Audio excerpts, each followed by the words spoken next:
I would like to show you something to kick-start your thoughts for achieving the project objectives in its entirety.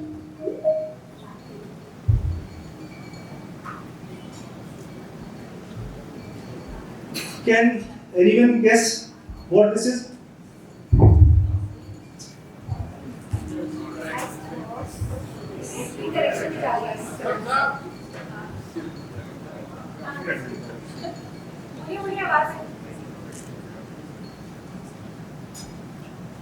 Let me help you.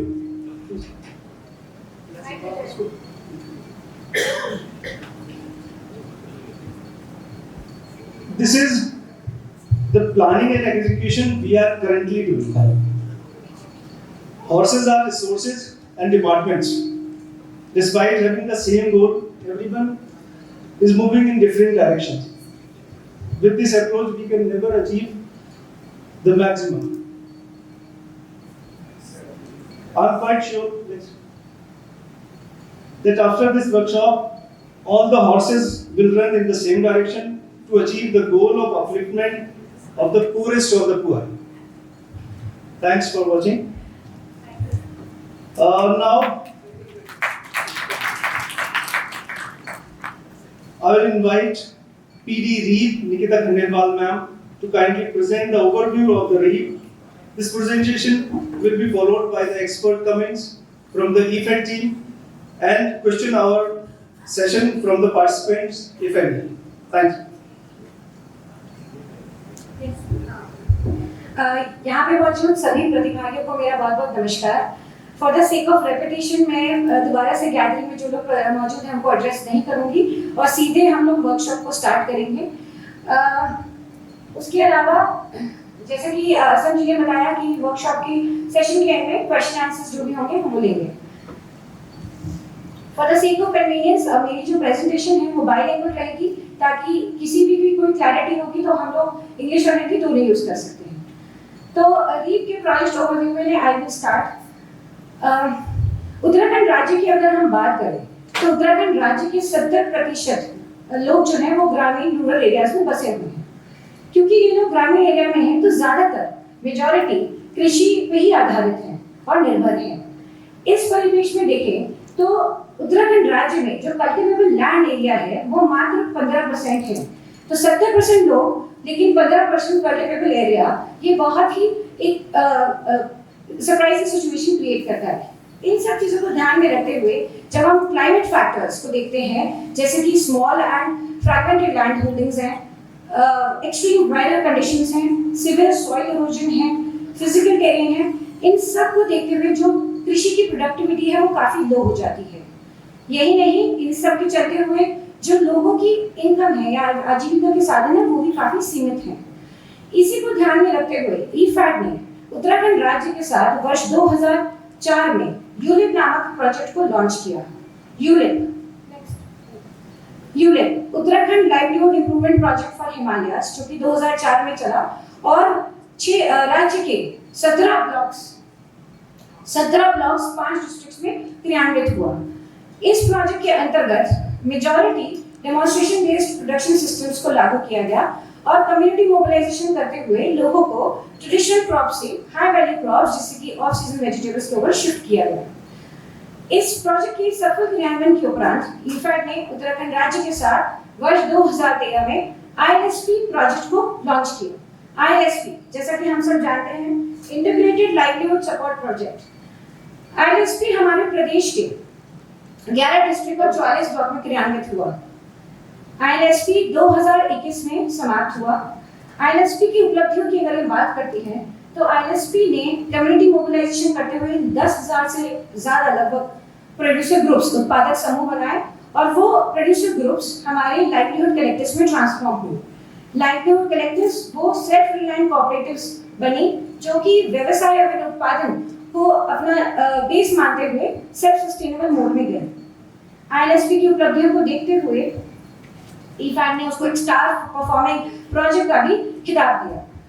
इसको आईएलएसपी की उपलब्धियों की यदि मैं बात करूं तो ना केवल एलसीज का फॉर्मेशन था but at the same time 308 crore का लगभग लाइन डिपार्टमेंट से कन्वर्जेंस हुआ। काफ़ी 126 नैनो पार्टीशन यूनिट्स बने, 600 के आसपास कलेक्शन सेंटर्स बने और मार्केट डोमेन अप्रोच को देखते हुए ब्रांड का भी जेनेसिस हुआ, जिसको हम हिलांस नाम से आज की डेट में जानते हैं। जहां एक ओर ILSP 2013 से 2021 तक चला, वहीं दूसरी ओर भारत सरकार की महत्वाकांक्षी मिशन USRLM भी 2014 में प्रदेश में लॉन्च हुआ।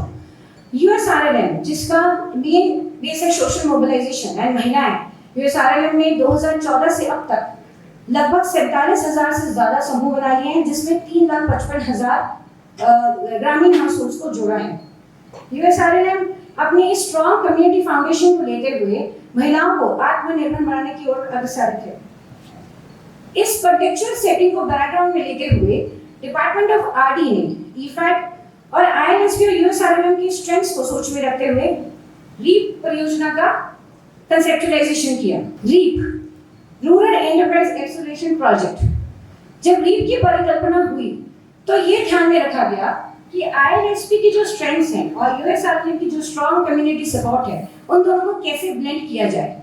इसी के ब्लेंड को करते हुए रीप में ये सोचा गया कि जो आज की डेट में हमारे कम्युनिटीज हैं, उनकी स्ट्रेंथ को हम लेवरेज करके उनको व्हीकल्स बनाए, मार्केट ड्रिवन प्रोडक्शन अप्रोच को लेते हुए। CLFs जो कि हमारी USRLM की आज की बहुत बड़ी समूह है, और जैसे कि हम जानते हैं कि USRLM में स्वयं सहायता समूह VO और CLFs का गठन होता है। CLFs को बिजनेस ओरिएंटेशन देते हुए LCs में ट्रांसफॉर्म करने की बात की।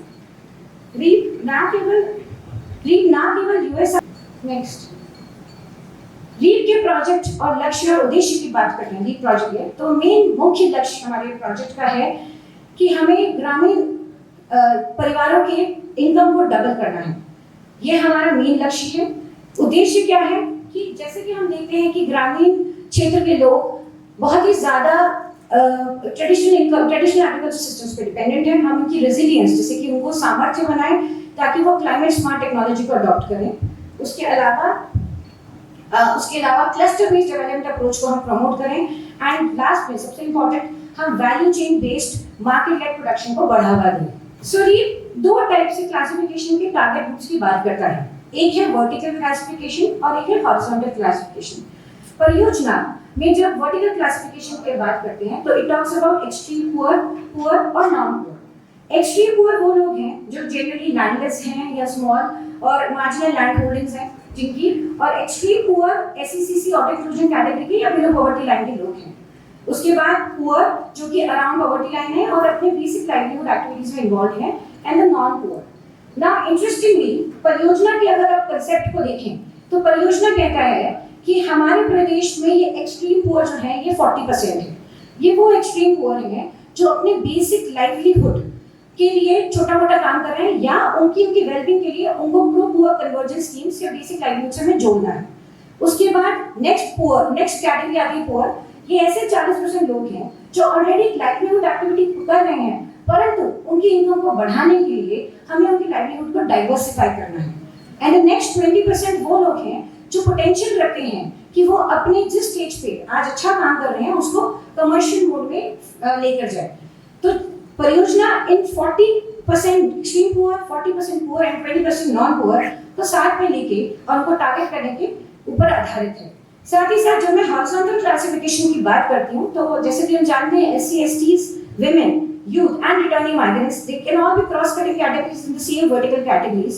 और numbers, I will not go into details because numbers आपके सामने स्क्रीन पर हैं।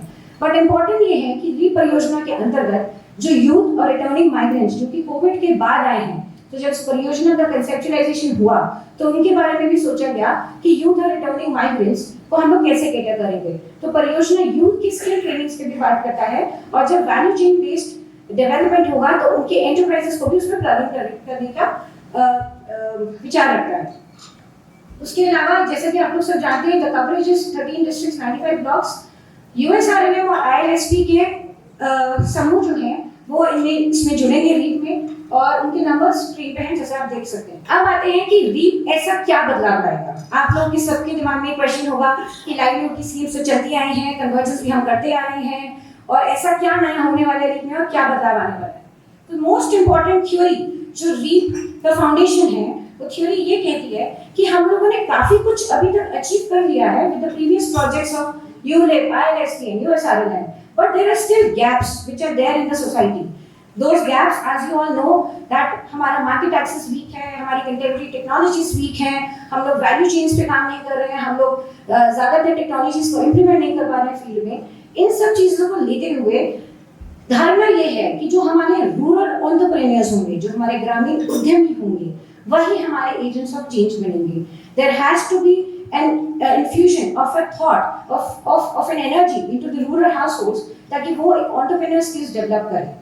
रीप के जब हम प्रोजेक्ट कंपोनेंट्स को डिस्क्राइब करेंगे कि रीप जब इम्प्लीमेंट होगा तो क्या क्या कंपोनेंट्स उसको ध्यान में रखे गए हैं, तो अगर आप ध्यान से देखेंगे तो जो प्रोजेक्ट के कंपोनेंट्स हैं वो इन गैप्स को एड्रेस करते हैं.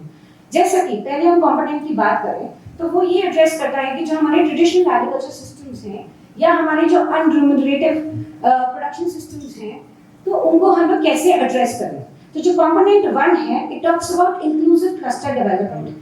मेरे हिसाब से यहाँ पे जितने भी लोग मौजूद हैं वो इस टर्म से फेमिलियर हैं, but to give in more clarity, जब हम इंक्लूसिव क्लस्टर डेवलपमेंट की बात करते हैं तब हम ये चाहते हैं कि रादर देन हम टिप्स एंड बिट्स में सबको स्कीम्स दें और सबको बेनिफिट्स दें, हम एक क्लस्टर को लें और उस क्लस्टर की पूरी स्ट्रेंथ्स एंड वीकनेस की एनालिसिस करते हुए क्लस्टर को डेवलपमेंट से जोड़ें.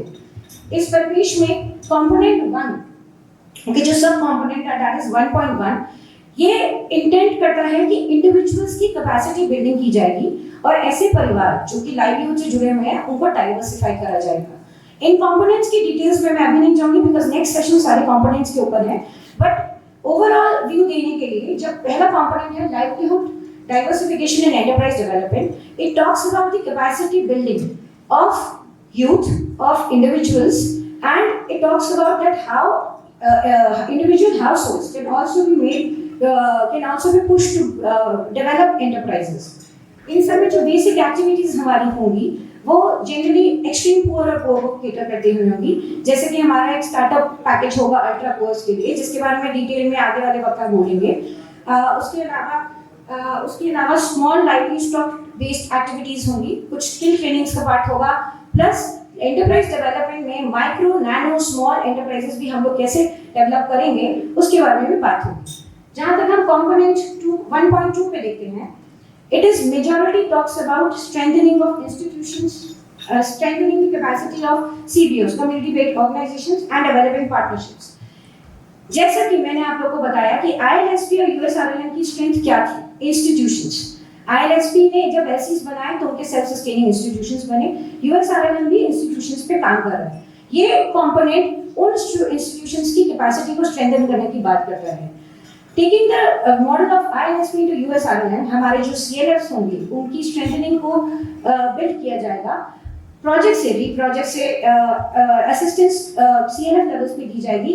CLFs में एक्स्ट्रा एडिशनल स्टाफ लिया जाएगा जो कि बिजनेस आइडियाज को फ्लैश करेगा, बिजनेस ओरिएंटेशन को डेवलप करेगा, और उस बिजनेस ओरिएंटेशन की डेवलपमेंट में CLF अपने लाइवलीहुड या सेल्फ सस्टेनेबल बिजनेस मॉडल्स की ओर अग्रसर होंगे. ऐसा करने के उपरांत जो हमारे प्रोजेक्ट के जो आउटपुट्स और आउटकम्स हैं वो इस प्रकार होंगे कि जब हम एंटरप्राइज डेवलपमेंट में उसकी ट्रेनिंग करेंगे तो then there will be more promotion of farm and off farm enterprises, and जब हम इंस्टीट्यूशनल बिल्डिंग करेंगे then there will be more focus on business oriented approach. उसके अलावा जो और दो अंडरलाइन इश्यूज हैं जो रीप परियोजना ने कंसेप्चुअलाइज करे वो थे कि मार्केट एक्सेस बहुत पुअर है और हमारे पास कंड्यूसिव एनवायरनमेंट नहीं है एंटरप्राइज डेवलप करने के लिए. जब हम बात करते हैं कि गांव में कोई रिटर्निंग माइग्रेंट है जो बाहर काम करता था वापस आया और हम चाहते हैं कि वो कोई अच्छा बिजनेस करे या एंटरप्राइज लगाए, तो हमें एक सबसे बड़ा सवाल आता है कि कहीं ना कहीं कंड्यूसिव एनवायरनमेंट नहीं है, एक इकोसिस्टम नहीं है. सो component 2 of the project talks about an ecosystem for enterprise development. वो इकोसिस्टम कैसे क्रिएट करा जाएगा, रीप ने उसके बारे में भी डिटेल से चर्चा करेंगे, आने वाले सेशंस में होगी. But to give an introduction to that, sub component 2.1 it talks about the support services and market infrastructure.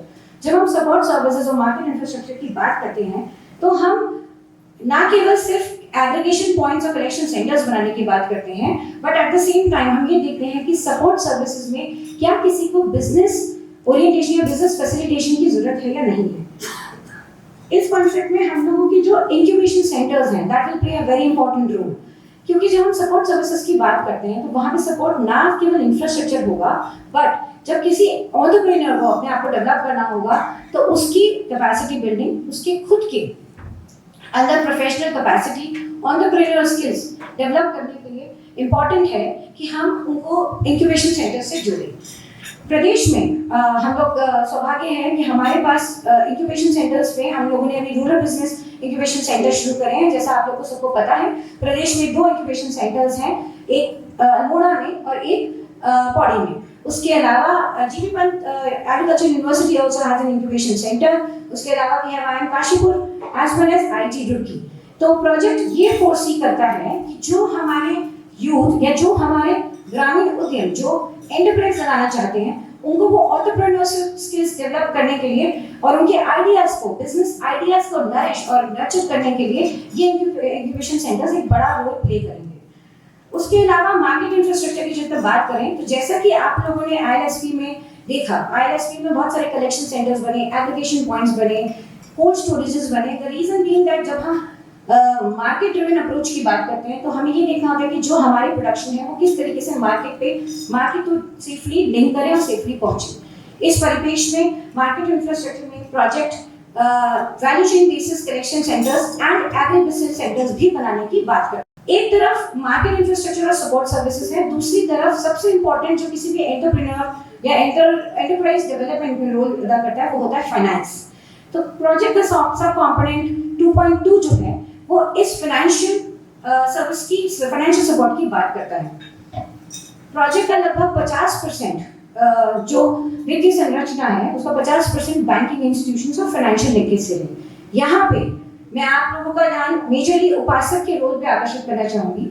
उपासक जो कि हमारी एक कंपनी है, गवर्नमेंट ओन कंपनी, जिसका कंसेप्चुलाइजेशन या जिसके ओरिजिन 2005 में हुआ था। उपासक यहाँ पे एक बहुत बड़ा रोल अदा करेगा हमारे ग्रुप्स, हमारे इंडिविजुअल्स को बैंक लिंकेज या बैंक फाइनेंसिंग से जोड़ने के लिए। जब हम बैंक लिंकेज और बैंक फाइनेंसिंग की बात करेंगे तो ना केवल उपासक जो करंट बैंक्स के प्रोडक्ट्स हैं उनके साथ लोगों को लिंक करने की कोशिश करेगा, but at the same time with the help of various civil society organisations and with the project support उपासक नए प्रोडक्ट्स, लोन प्रोडक्ट्स भी डेवलप करेगा और उसको देखेगा कि किस प्रकार से वो वैल्यू चेन एक्टर्स को फिट कर सकते हैं। तो ये this is where REAP has introduced some sort of innovation. और जिस तरीके से हम लोग बैंक लिंकेजेस की बात करते हैं, और मैं समझती हूँ कि यहाँ पे हम सभी अपने एक पास्ट एक्सपीरियंस को भी हाईलाइट करेंगे कि जो हमारे साथ बैंक्स में रहा है कि how people have a difficulty to get those loans. We will also try to develop new products so that वो लोगों की नीड्स को केटर करें। सो ये एक बहुत ही बड़ा बदलाव है जो रीप फाइनेंशियल सेक्टर में लेकर आएगा। ये आउटपुट्स एंड आउटकम्स जो कंपोनेंट 2.2 अचीव करना चाहता है वो ये है। And with strong financial support to all the enterprise and to all the institutions, REAP foresees that जितने भी एंटरप्राइज और इंस्टीट्यूशंस होंगे ये सेल्फ सस्टेनेबल मोड में जाएंगे। तो ये प्रोजेक्ट की वित्तीय संरचना है। This is the financial structure which project foresees. जैसे कि आप लोग देख सकते हैं कि लगभग यहाँ पे 1300 करोड़ की जो फाइनेंसिंग है वो बैंक्स के थ्रू आनी है, जिसके बारे में मैंने आपको अभी सब कंपोनेंट 2.2 में बताया है। अब आ जाते हैं इम्प्लीमेंटेशन की बात, जो सबसे इंपॉर्टेंट है। हालांकि प्रोजेक्ट की इम्प्लीमेंटेशन की मॉडलिटीज विस्तार से अभी सीपीडी मॉडल द्वारा शेयर की जाएंगी आप लोगों के साथ, but to give an idea, REAP का main lead project agency lead project agencies UGBS, Uttarakhand Gramin Vikas समिति।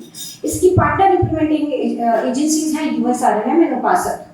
एंड जहाँ तक इम्प्लीमेंटेशन स्ट्रक्चर को आप देख सकते हैं, this can also be a monitoring structure कि इस रीप के प्रोजेक्ट में सबसे ऊपर एक हाई पावर्ड कमेटी रहेगी जो चीफ सेक्रेटरी हेड करेंगे। उसके बाद एक प्रोजेक्ट मैनेजमेंट कमेटी है, उसके बाद CPT है जो कि technical advisory committee, technical advisory panel उनको इनपुट्स देगा। उसके बाद हमारे डिस्ट्रिक्ट लेवल की और ब्लॉक लेवल की टीम्स हैं।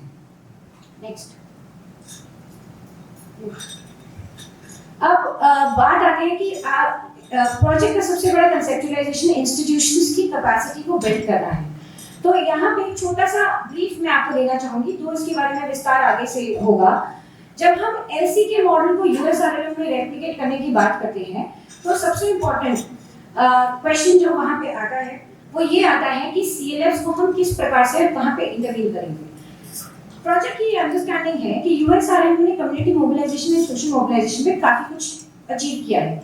जैसा कि मैंने आप लोगों को पहले भी बताया कि USRLM लगभग आज की डेट में 47,000 समूह बना चुका है और 3,55,000 हाउस होल्ड्स को वो केटर कर चुका है और बड़ी मात्रा में लगभग 40 करोड़ के लगभग रिवॉल्विंग फंड भी ग्राउंड पे जा चुका है। परंतु अब इन CLFs को हम लोग सेल्फ सस्टेनेबल मॉडल या हम बिजनेस ओरिएंटेड इंस्टीट्यूशंस में कैसे लेके जाए, इन शॉर्ट हम लोग CLFs को ट्रांसफॉर्म करना चाहते हैं LCs में। तो प्रोजेक्ट ये फोर्सी करता है कि हमारे जो वैल्यू चेन स्टडीज होंगी, जैसे कि हम अपने पूरे प्रदेश में वैल्यू चेन डेवलपमेंट की बात करेंगे, तो वैल्यू चेन स्टडीज में हम पूरे प्रदेश के अलग अलग रीजन्स की स्टडी करते हुए वैल्यू चेन्स पे आएंगे। उन वैल्यू चेन्स के बेसिस पर CLF पे इंटरवीन करेंगे। हम देखेंगे कि वो CLF इस वैल्यू चेन्स में कहाँ कंट्रीब्यूट कर सकती है and then based on that value chain और based on that commodity which is there in the value chain, वहाँ पे PG ग्रुप का फॉर्मेशन होगा, प्रोड्यूसर ग्रुप का फॉर्मेशन होगा। यहाँ पे just to give a conceptual clarity to all the members who are present here, हम लोग SHGs और PGs की जब बात करते हैं तो SHGs और PG में एक मुख्यतः सबसे बड़ा अंतर ये होता है कि प्रोड्यूसर ग्रुप जो है वो उत्पादक समूह है और SHGs जो है वो स्वयं सहायता समूह है। SHGs जो है वो पंचसूत्रा के पैटर्न को फॉलो करते हैं, जिसमें कि आपने देखा है कि महिलाएं रेगुलरली मीटिंग्स करेंगी, रेगुलरली सेविंग्स करेंगी, रेगुलरली इंटरलोनिंग करेंगी और अपने माइक्रो क्रेडिट प्लान्स बनाएंगी। वहीं पर ही प्रोड्यूसर ग्रुप जो है वो उन लोगों को इकट्ठा करता है जो कि सिमिलर गतिविधियों में इन्वॉल्व हैं। तो यहाँ पे जब हम VO लेवल पे PGs का फॉर्मेशन करेंगे SHG मेंबर्स से, उसका मतलब ये है कि जब हमारी VO लेवल पे सारी SHGs आएंगी, जरूरी नहीं है कि सारी SHGs एक ही गतिविधियों में इन्वॉल्व होंगी। वहाँ पे हम लोग जो लोग जो मेंबर्स सिमिलर गतिविधियों में इन्वॉल्व होंगे उनको हम एक उत्पादक समूह बनाएंगे। उस उत्पादक समूह से हम कमोडिटी बेस्ड CLF की ओर अग्रसर होंगे एंड CLF से उसको सेल्फ सस्टेनेबल बनाने के लिए, वहाँ बिजनेस ओरिएंटेशन देने के लिए उनको वैल्यू चेन से जोड़ेंगे ताकि वो लोग एक self sustaining pharma producer organisations या फेडरेशन, अपना कुछ सेल्फ सस्टेनिंग फेडरेशन के मॉडल पे काम कर सके। नेक्स्ट, ये हमारे प्रोजेक्ट का एक ग्रीवियंस रिड्रेसल मैकेनिज्म है। जब हम प्रोजेक्ट फील्ड पे इम्प्लीमेंट होगा तो किस प्रकार से कम्युनिटी के लोगों को हम लोग प्रोजेक्ट के रिलेटेड ग्रीवेंसेस के लिए अपील करेंगे। जैसे कि हम लोग सब जानते हैं कि समाधान पोर्टल हमारे स्टेट में चल रहा है।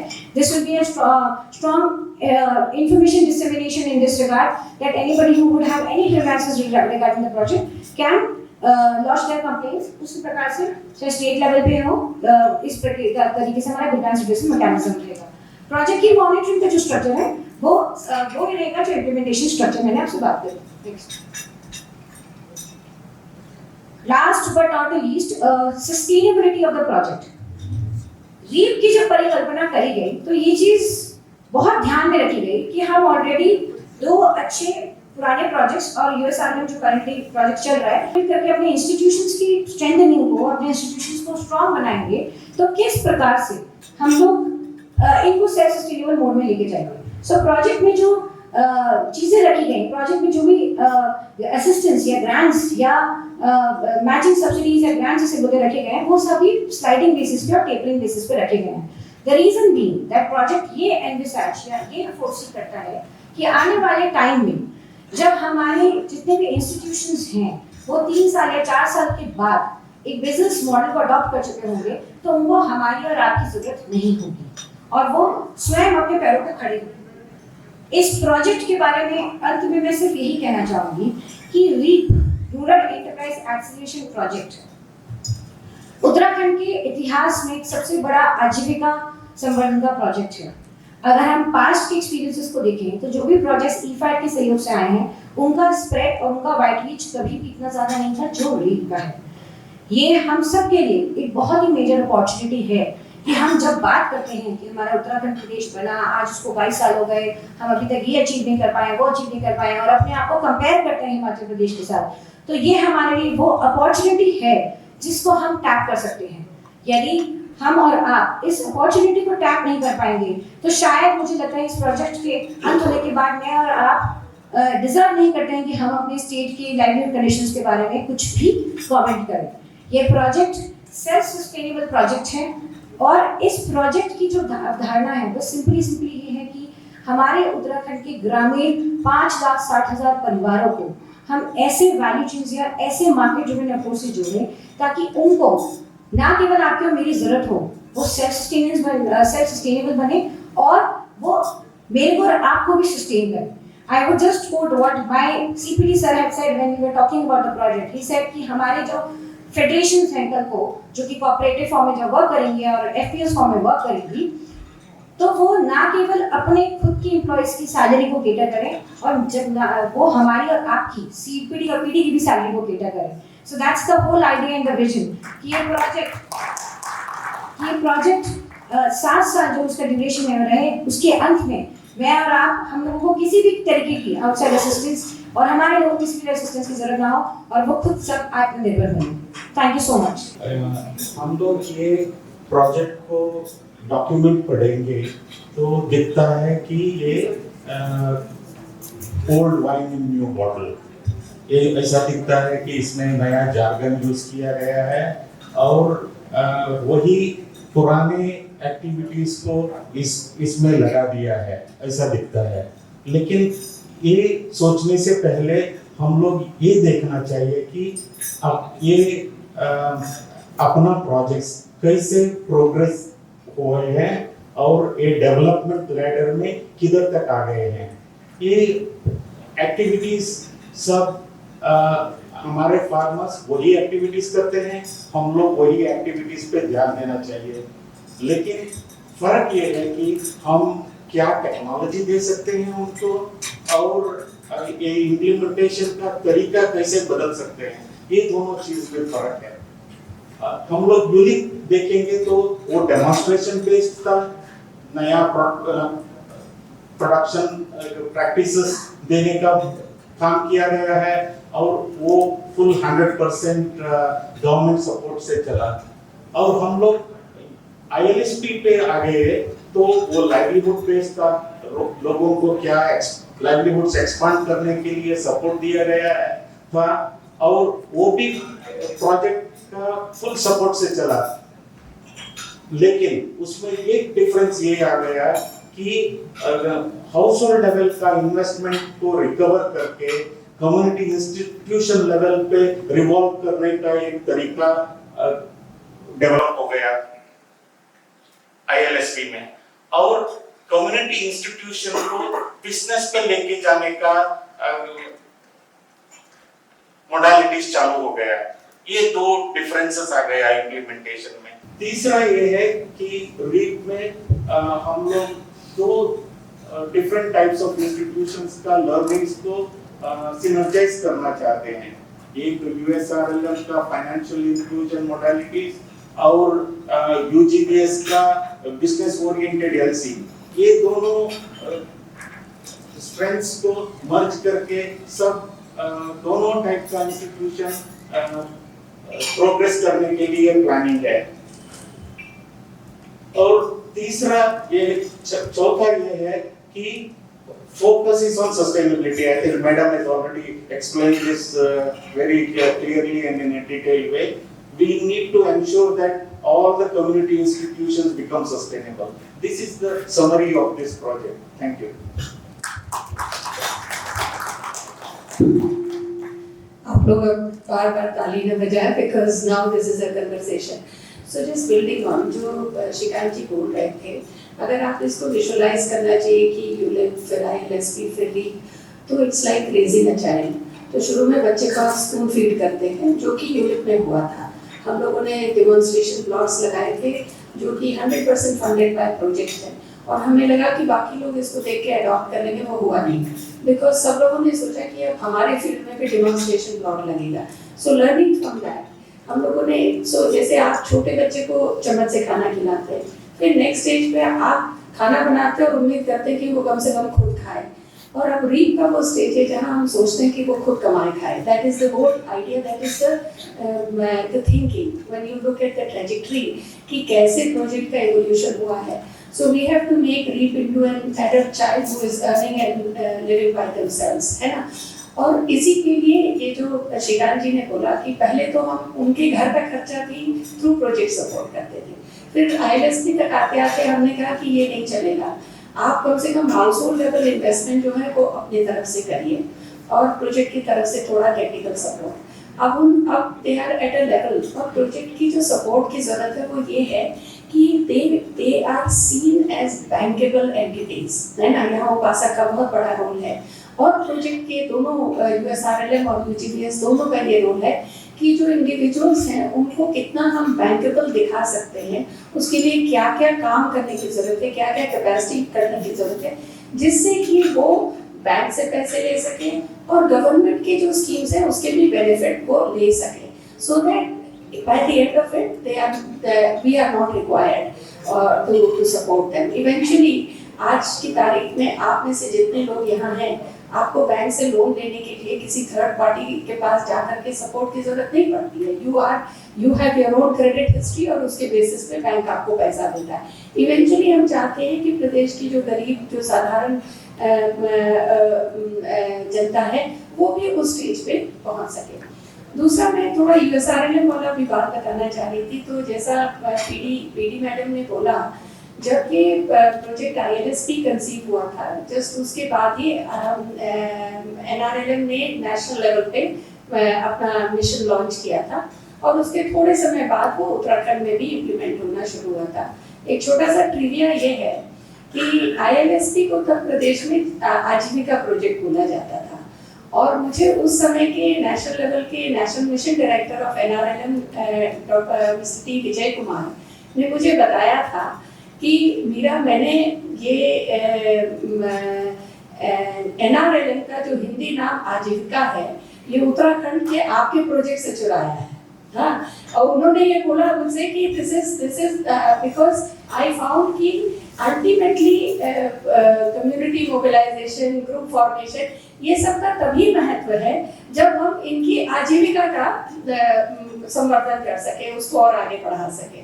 तो दैट मतलब एक छोटा सा प्रीव्यू है जस्ट टू शो कि कितना इम्पोर्टेंट है आपका स्टेट।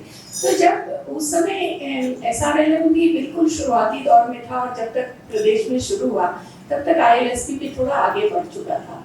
तो तब प्रदेश की सरकार ने ये डिसाइड किया था कि हम दोनों के ज्योग्राफीज को अलग रखें, जिससे कि SRLM अपने तरीके से काम कर सके और ILSP अपने तरीके से काम कर सके। अब उस समय से इस समय तक ये बदलाव आया है कि अब हम चाहते हैं कि जो कुछ अच्छा हुआ है दोनों प्रोजेक्ट्स में, USRLM में और ILSP में, अब दोनों एक दूसरे से बेनिफिट लेकर के एक दूसरे के स्ट्रक्चर्स को स्ट्रेंथन करके पूरे प्रदेश भर में काम कर सके, ये सोच है। सो जो SRLM है उसके अपने स्ट्रेंथ्स हैं कम्युनिटी मोबिलाइजेशन के, और ILSP का अपना स्ट्रेंथ था इनोवेशंस और अच्छे प्रैग्मेटिक टाइप के लाइवलीहुड्स मॉडल लाने के।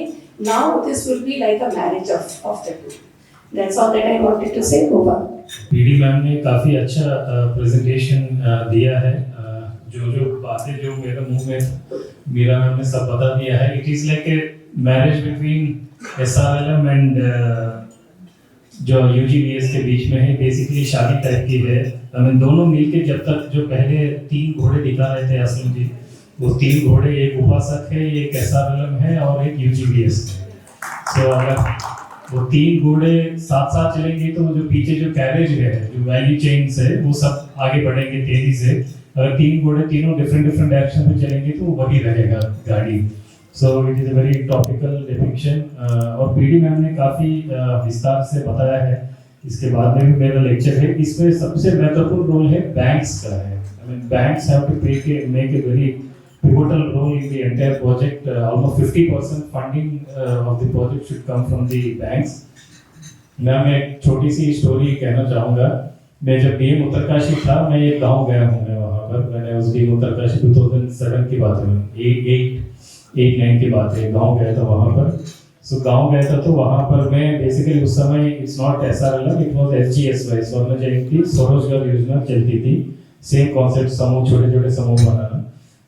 सो मैं उसका समूह की इंस्पेक्शन के लिए गया था। सो वहाँ पर हमारा समूह की मीटिंग एक तरफ चल रही थी, उसी गांव में आजीविका की समूह तरफ एक अलग मीटिंग चल रही थी। So I have seen the registers of the 2 groups. I mean Aajeevika का काफ़ी एडवांस्ड रजिस्ट्रेशन है, रजिस्टर्स है, and the way they were conducting the meetings, पूरा book keeping and everything was काफ़ी हाई एडवांस। जब SGSY का उतना अच्छा नहीं था उस टाइम पे।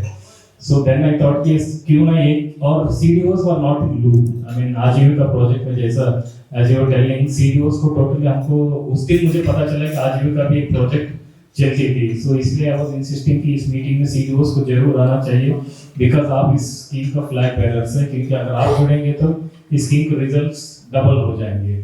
So इसलिए मैम आज हमने SRLM की डिस्ट्रिक्ट स्टाफ को भी बुलाया है, रीप का district staff and also CDOs. So these are the three horses on which our scheme has to run. So now I request Jam sir आपको comments के लिए, और इसके बाद अगर ऑडियंस से किसी को कोई डाउट्स या आपकी एक्सपीरियंस से, इसमें काफ़ी लोग both are experienced both on the SRLM side and REAP की साइड में भी काफ़ी, ILS की साइड में काफ़ी एक्सपीरियंस है, and also CDOs with their experience अगर कोई व्यूज पुट अप करना चाह रहे हैं, because रोल क्लैरिटी अगर सबके मन में कितना अच्छा रोल क्लैरिटी होगा तो उतना अच्छा स्कीम इम्प्लीमेंटेशन होगा. इसलिए मैं रिक्वेस्ट कर रहा हूँ.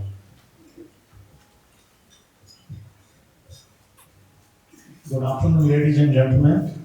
Very happy to see a formidable combination of experienced senior people and young people with energy and bright ideas. इस प्रोजेक्ट में जैसे शेट्टी साहब ने कहा, लोग सोच रहे हैं कि old wine in new bottle. कई लोगों ने मुझे भी कहा और कई लोगों ने जार्गन जो लगी है, value change, climate smart agriculture, team members ने कहा कि इसको कैसे टैकल करेंगे.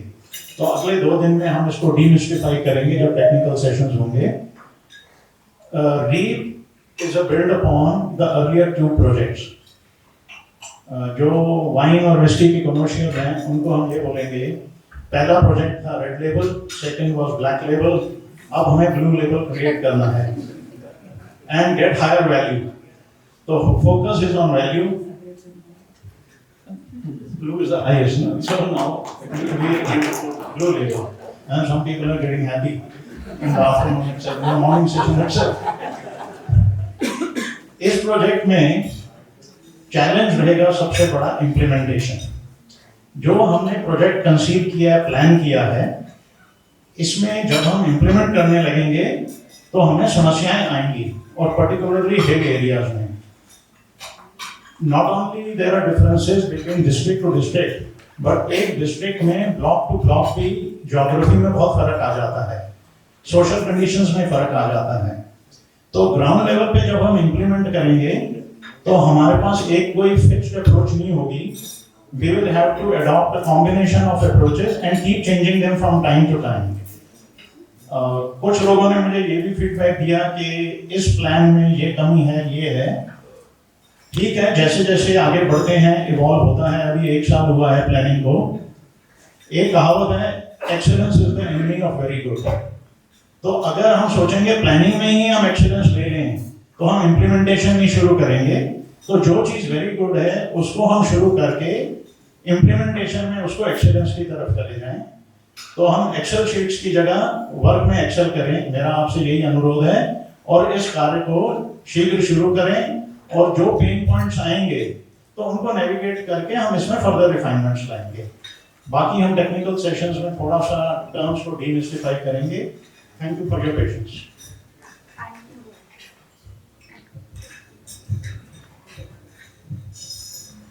Thank you sir.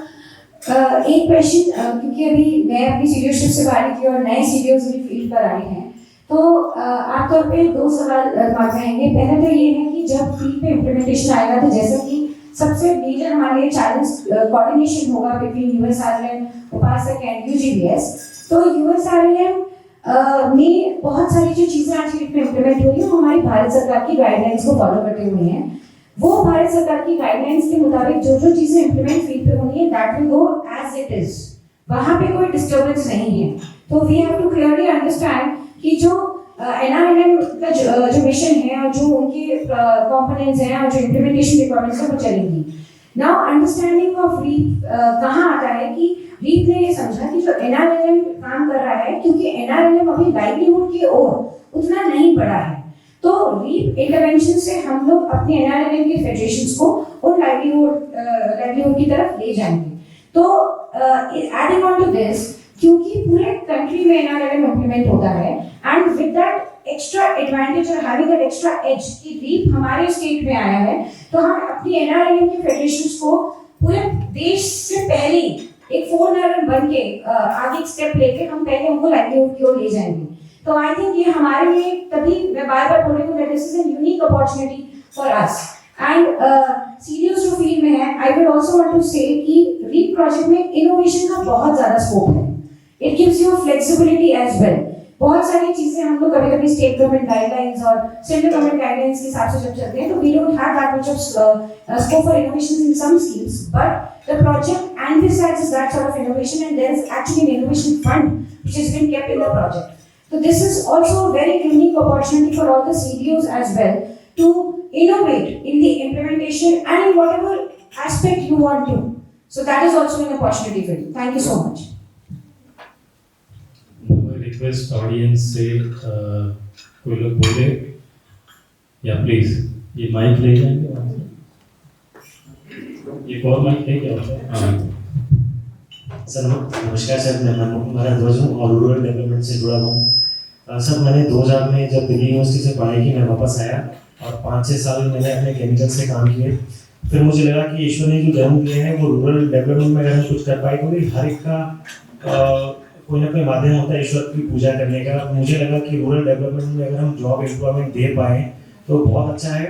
तो मेरी क्वेश्चंस, जैसा कि मैं मशरूम ग्रोइंग से जुड़ा हूँ और करीब 4,500 से 5,000 किलो पर डे हम मशरूम ग्रोइंग कर रहे हैं। फूड प्रोसेसिंग अभी पिछले महीने हम लोगों ने चालू किया, या हम लोग अभी पॉली हाउस में 200 बीघे में पॉली हाउस में मैं रन कर रहा हूँ। मैं बार बार ये मेरे दिमाग में टेंशन है कि पहाड़ पे मशरूम क्यों नहीं चढ़ रहा है। अब तक सिर्फ जरबेरा में ही हम लोग शुरू कर रहे हैं, कार्बनेशन हो गया, ऑर्किड हो गया, और हमारे पास इतनी ह्यूज अपॉर्चुनिटी है। मैं बार बार सबसे मिलते रहता हूँ, मेरे लिए बहुत अच्छी अपॉर्चुनिटी है कि सब सीडीओज आएगा। मैं रिक्वेस्ट करता हूँ कि सब सीडीओज हम लोगों को विजिट करें, देखें, और हमारी 13 के 13 जिलों में कम से कम हम हट्स लगाएं, मशरूम हट्स लगाएं। इस साल नहीं तो अगले साल कम से कम, और क्योंकि किसान के पास तो इतना पैसा नहीं होता कि वो अपना डेवलपमेंट कर पाए, तो हमारे पास पंतनगर यूनिवर्सिटी है, पूरा सरकार है, इतने साइंटिस्ट हैं, हम छोटे छोटे ट्रायल्स 200-300 मीटर के हर ब्लॉक में लगा रहे हैं। क्योंकि किसान को हमें एक बार बुलाना पड़ेगा, दिखाना पड़ेगा हमको। अब आज के टाइम में बिहार में भी ऑर्किड हो रहा है, अब ये सर्दियों का सीजन शुरू हो गया सर, और सोनीपत पानीपत में ह्यूज लेवल पे मशरूम हट्स लगाए जा रहे हैं। हम लोग क्यों नहीं कर रहे हैं सर? हमारे पास तो सबसे बड़ी अपॉर्चुनिटी है, दिल्ली से सिर्फ 2.5 घंटे के रास्ते पे हम लोग, और हमारे पास जो टेम्परेचर है वो फ्री ऑफ कॉस्ट के ऊपर घर मकान खाली पड़े हैं। और जो मशरूम में मैं जो एवरेज रेट आता है मशरूम का 100 रुपये किलो के आसपास आता है, सेब का भी 100 रुपये किलो के आसपास एवरेज रेट आता है। साल में सेब एक बार होता है, मशरूम आप बैग रखेंगे 30-35 दिन में आपको प्रोडक्शन मिलना शुरू हो जाएगा। तो हमें इन सारे प्रोडक्ट्स को बहुत अच्छे लेवल पे करना चाहिए, और कम से कम मेरी अपॉर्चुनिटी है कि जितने सीडीओज आए, एडीओज आए, चाहे हम लोगों को विजिट करें और धीरे धीरे हर ब्लॉक पे, हर जिले में इस काम को किया जाए, क्योंकि ह्यूज अपॉर्चुनिटी है। मैंने सर पिछले महीने का आपको मशरूम प्लांट स्टार्ट किया और 1-1.5 महीने के अंदर मैंने FSSI ले लिया। मेरे पास डेलमोंटा, डोमिनोज, इतने सारे मेरे पास रिक्वायरमेंट्स हैं। मेरे पास मशरूम नहीं मिला, मैं बेबी को समय पे 5 से किसानों को जोड़ा है। मैं रिक्वेस्ट करता हूं कि सब सीडीओ से कि अपने यहां जगह-जगह अपना ट्रायल्स करवाएं, बेबी कॉर्न का लगाएं, स्वीट कॉर्न का लगाएं, ऑलिव्स का लगाएं, रेड पेपरिका का लगाएं। जो चीज अच्छी जो जहां पे हो उसकी ट्रेनिंग दी जाए, वहां पे उसका मास प्रोडक्शन किया जाए, एक समिति बनाई जाए जिसमें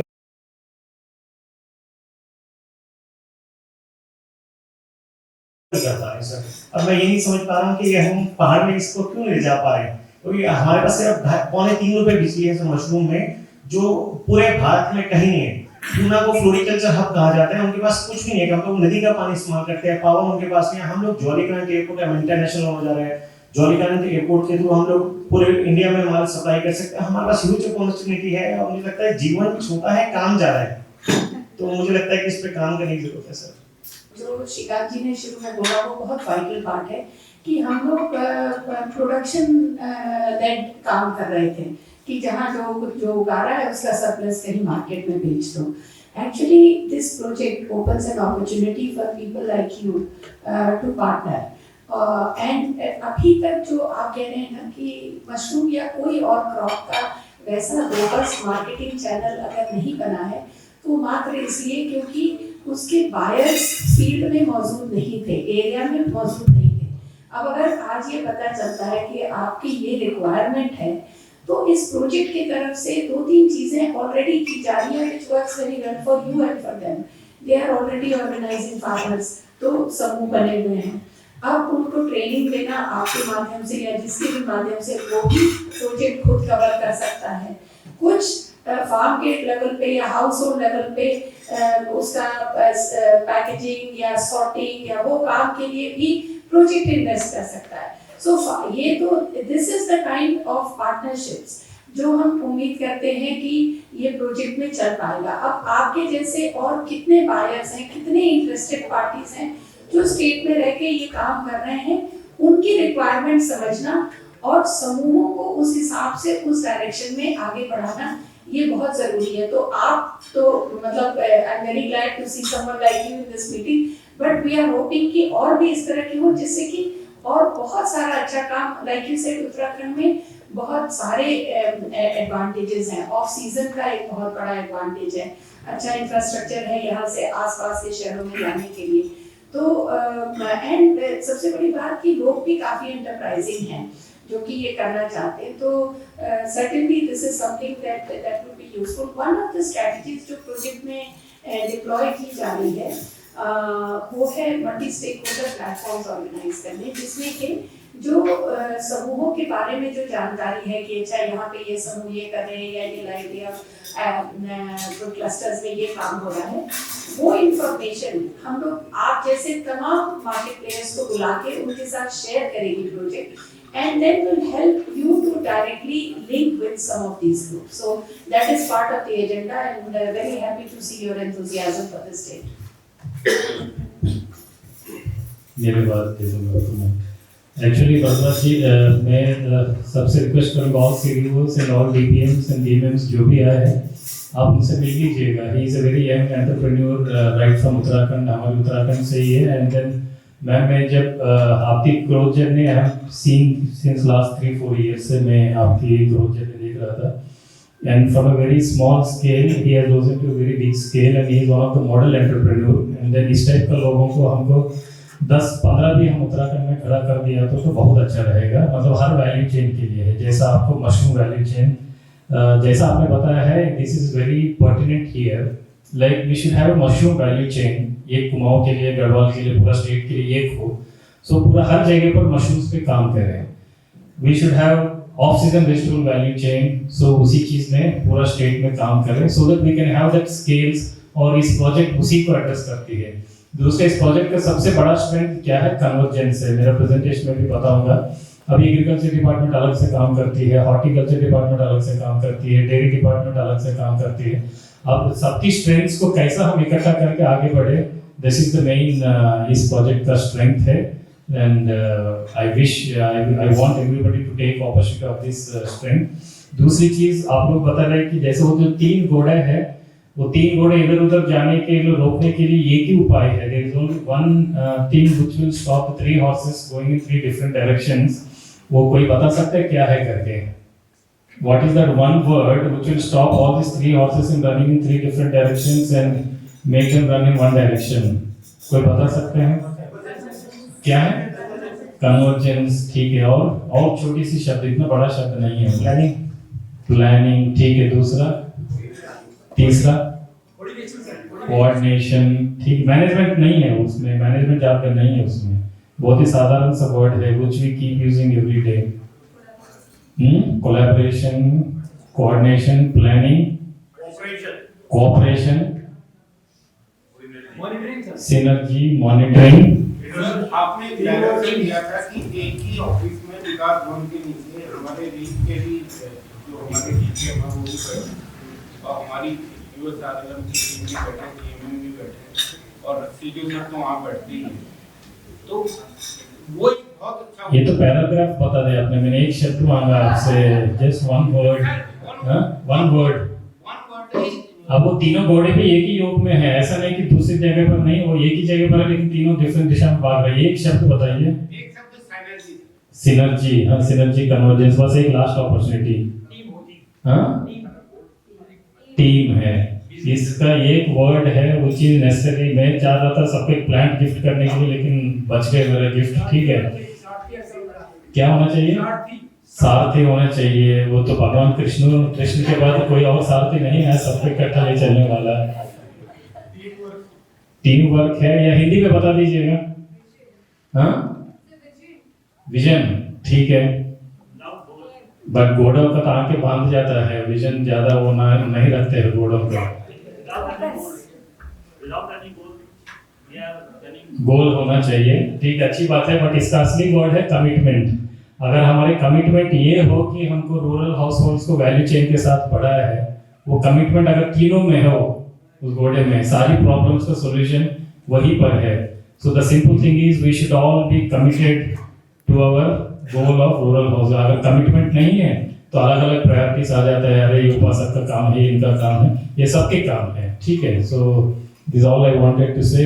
सर आप बोलना चाह रहे थे, माइक दे दीजिए please.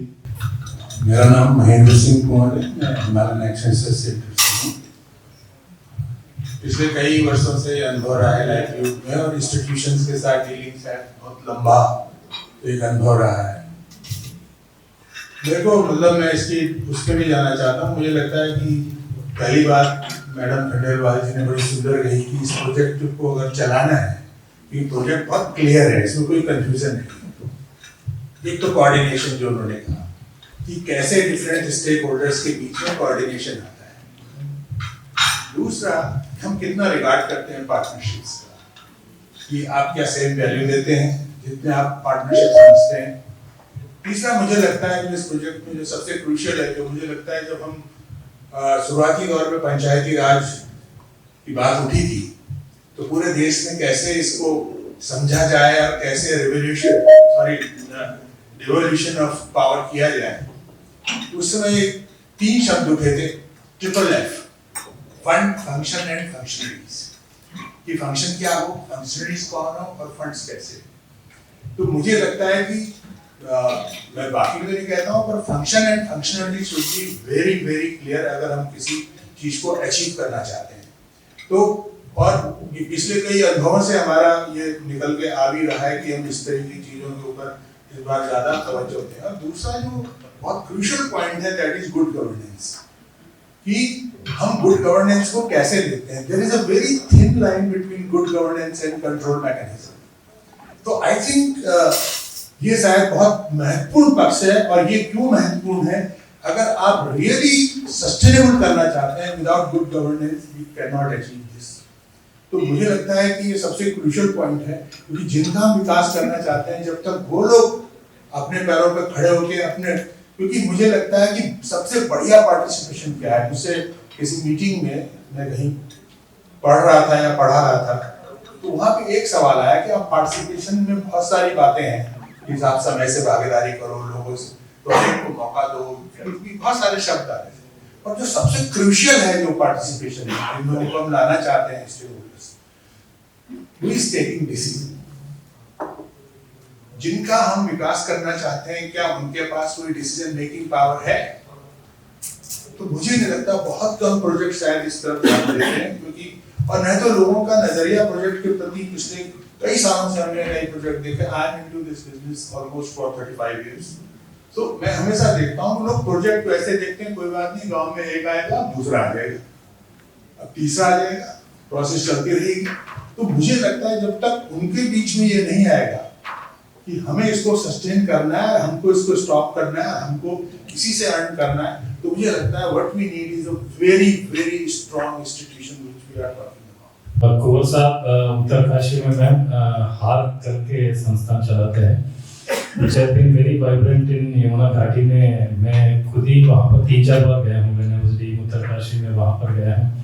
It has done really good work in the field of rural households। और एक वर्ड आज उन्होंने यहाँ पर जो वक्तव्य जो बताया गया, एक word is important because that comes out of his deep experience of dealing with rural households and also with the government। I mean the key is good governance। और इस गुड गवर्नेंस में हाँ सब लोग शामिल है, DPMs, district mission managers, CDOs, everybody is a part। And the second part मेरे presentation में आएगा, बट फिर अभी यही पर मैं बता देता हूँ, that is coordination. I mean वो जमाना चला गया कि हम लोग सुपरविजन से, जैसा आपने शब्द यूज किया था, controlling. So we should not control the project, we should give it a good guidance. हमने उसको एज ए, जैसा भगवान कृष्ण जब महाभारत में अर्जुन को दुविधा मिली तो उन्होंने उसको स्नप नहीं किया है, आपकी दुविधा बहुत ही अजीब टाइप की है, ये सब नहीं रखना चाहिए, वॉर में चले जाओ, ऐसा गाइड नहीं किया उन्होंने। ही हैज टोल्ड हिम कि why this whole entire purpose, इस कुरुक्षेत्र युद्ध का पर्पस क्या है, उन्होंने सब चीज एक करके वर्णन किया है। Then Arjun got motivated to fight the war. So in the same way all these district level positions यहाँ पर जो आए हैं, district mission managers, DPMs and CDOs, including the project staff, यहाँ पर सब बैठे हैं। We should have the role of भगवान कृष्ण टीम्स को मोटिवेट करने के लिए and let them take their own decisions। युद्ध लड़ना नहीं लड़ना अर्जुन की डिसीजन था, ठीक है, दुविधा को दूर करने वाला काम भगवान कृष्ण की था। So we should be in that role, ठीक है, let them fight their own battles with our help, ठीक है जी। Mahendra Singh ji, thank you for making that point. जो आपने गुड गवर्नेंस की बात कही, काफ़ी समय हम लोग सोचते हैं कि governance we stop at the level of institutions, at the higher level organizations। हम सोचते हैं कि CDOs लोगों को स्पेस दें और प्रोजेक्ट्स जो हैं वो कम्युनिटी से ठीक से इंटरेक्ट करें। बट हम लोग का अपना एक्सपीरियंस इफेक्ट का ये रहा है, इफेक्ट का one of the core strength is creating very good community institutions. और हम लोग का अपना ये मानना रहा है कि अल्टीमेटली, और गिरिजा यहाँ जुड़ी हुई है, she is quite an expert on this, कि अल्टीमेटली कम्युनिटी इंस्टीट्यूशंस जब अपनी जिम्मेदारी, अपना डिसीजन अपनी जिम्मेदारी भी खुद लें, क्योंकि कई बार होता है कि डिसीजन तो हम लेना चाहते हैं, लेकिन अगर कुछ होता है तो जिम्मेदारी हम दूसरे पे डालना चाहते हैं। तो हम लोग के जो लाइवलीहुड कलेक्टिव्स जो इस प्रोजेक्ट में प्रमोट किए गए हैं, उसके पीछे it has been created on very sound democratic principles, और उसका जो गवर्निंग स्ट्रक्चर होता है वो भी हम लोग ध्यान देते हैं कि उसमें भी एलिट कैप्चर ना हो, उसमें भी ऐसा ना हो कि कुछ लोग ही सारा पैसा यूज कर रहे हैं या कुछ लोग ही सारे डिसीजन ले रहे हैं। And that is the whole idea कि project should bring information to the livelihood collective, और फिर वो अपने डिसीजंस ले कि ठीक है हम लोग सब मशरूम करना चाहते हैं। Project is not going to call, मैं नहीं उम्मीद करती हूँ कि जो CDOs यहाँ बैठे हैं, जो DMMs बैठे हैं, कि वो गांव वालों को बुलाएगा, बोलेगी कि कल से आप अब यहाँ पर अनार उगाना शुरू कीजिए या मशरूम की खेती शुरू कीजिए। The idea is कि वो लाइवलीहुड कलेक्टिव एक ऐसा प्लेटफॉर्म प्रोवाइड करता है जिसमें अपना internal governance itself is very strong, and we have to make sure that democratic system is sustained and more power is given to them to take decision. Already they are, but और ज़्यादा हो सके। अब जैसा PD मैंने बोला था कि NRLM के अपने सिस्टम्स हैं, वो ऊपर से नीचे तक वेल डिफाइंड है, तो वो हैं जैसे हैं, बट जब वो एग्रीगेट हो as producer organisation, farmer producer organisation, तो we will try and ensure through the project कि उसी तरह के स्ट्रॉन्ग गवर्नेंस सिस्टम्स उनमें हो। बाकी प्रोजेक्ट का गवर्नेंस तो एक मसला है, बट अल्टीमेटली कम्युनिटीज का अपना इंस्टीट्यूशन का गवर्नेंस सिस्टम बहुत स्ट्रॉन्ग होना और बहुत डेमोक्रेटिक और ट्रांसपेरेंट होना बहुत जरूरी है। Project will be focusing on that. अब मैं रिक्वेस्ट करूंगा आनंद स्वरूप जी, who is CEO USRLM, to give his wise comments।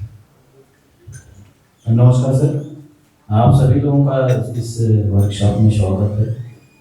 और अभी जैसा घोड़ों की कहानी बताई गई, तो मैं बहुत आशान्वित हूँ कि जो घोड़े का बैठा हुआ उसका चालक है, वो उसकी स्किल पर निर्भर करता है कि घोड़ों को 3 दिशा में बांधता है तो 3 तरफ जाएंगे, कहीं कोई सफलता नहीं मिलेगी।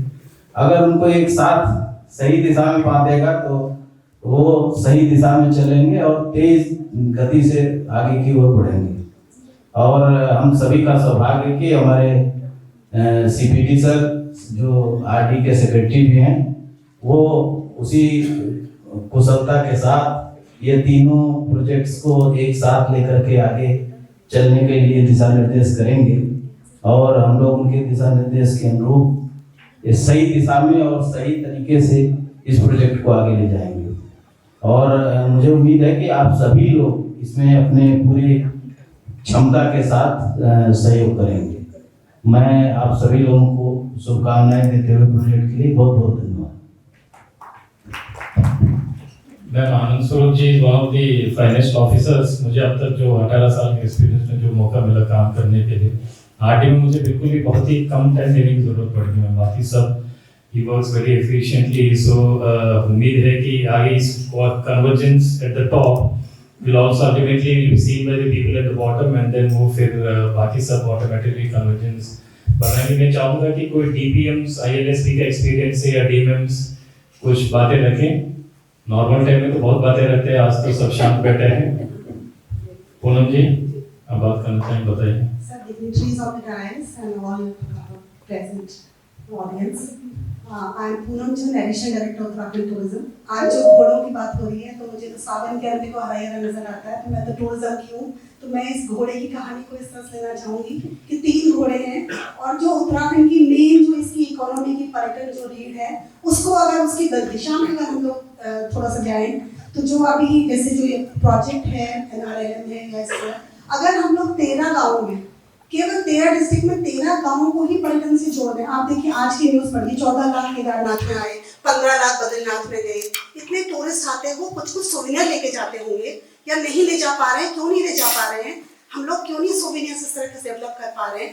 या हम होम स्टे या ये सब डेवलप तो कर रहे हैं. जब नंबर्स में जाते हैं तो 4,000 से कुछ नहीं. मतलब ये उत्तराखंड की पॉपुलेशन और जब हम टूरिस्ट स्टैटिक्स को देखते हैं तो मैं तो कहूँगी कि ये जो घोड़े हैं वो टूरिज्म को थोड़ा सा उस दिशा में, टूरिज्म की दिशा में अगर मूव करें, दौड़ें, तो मुझे लगता है पूरा राज्य भी दौड़ेगा उसी के साथ साथ. तो मैं चाहती हूँ जितने CDOs यहाँ पे आए हैं, अगर मैं विश्व पर्यटन इंटरनेशनल लेवल पे अगर बात करूँ, UNWTO बोलता है बेस्ट विलेजेस कौन से हैं, तो हमको ये बता ही नहीं पाते हैं.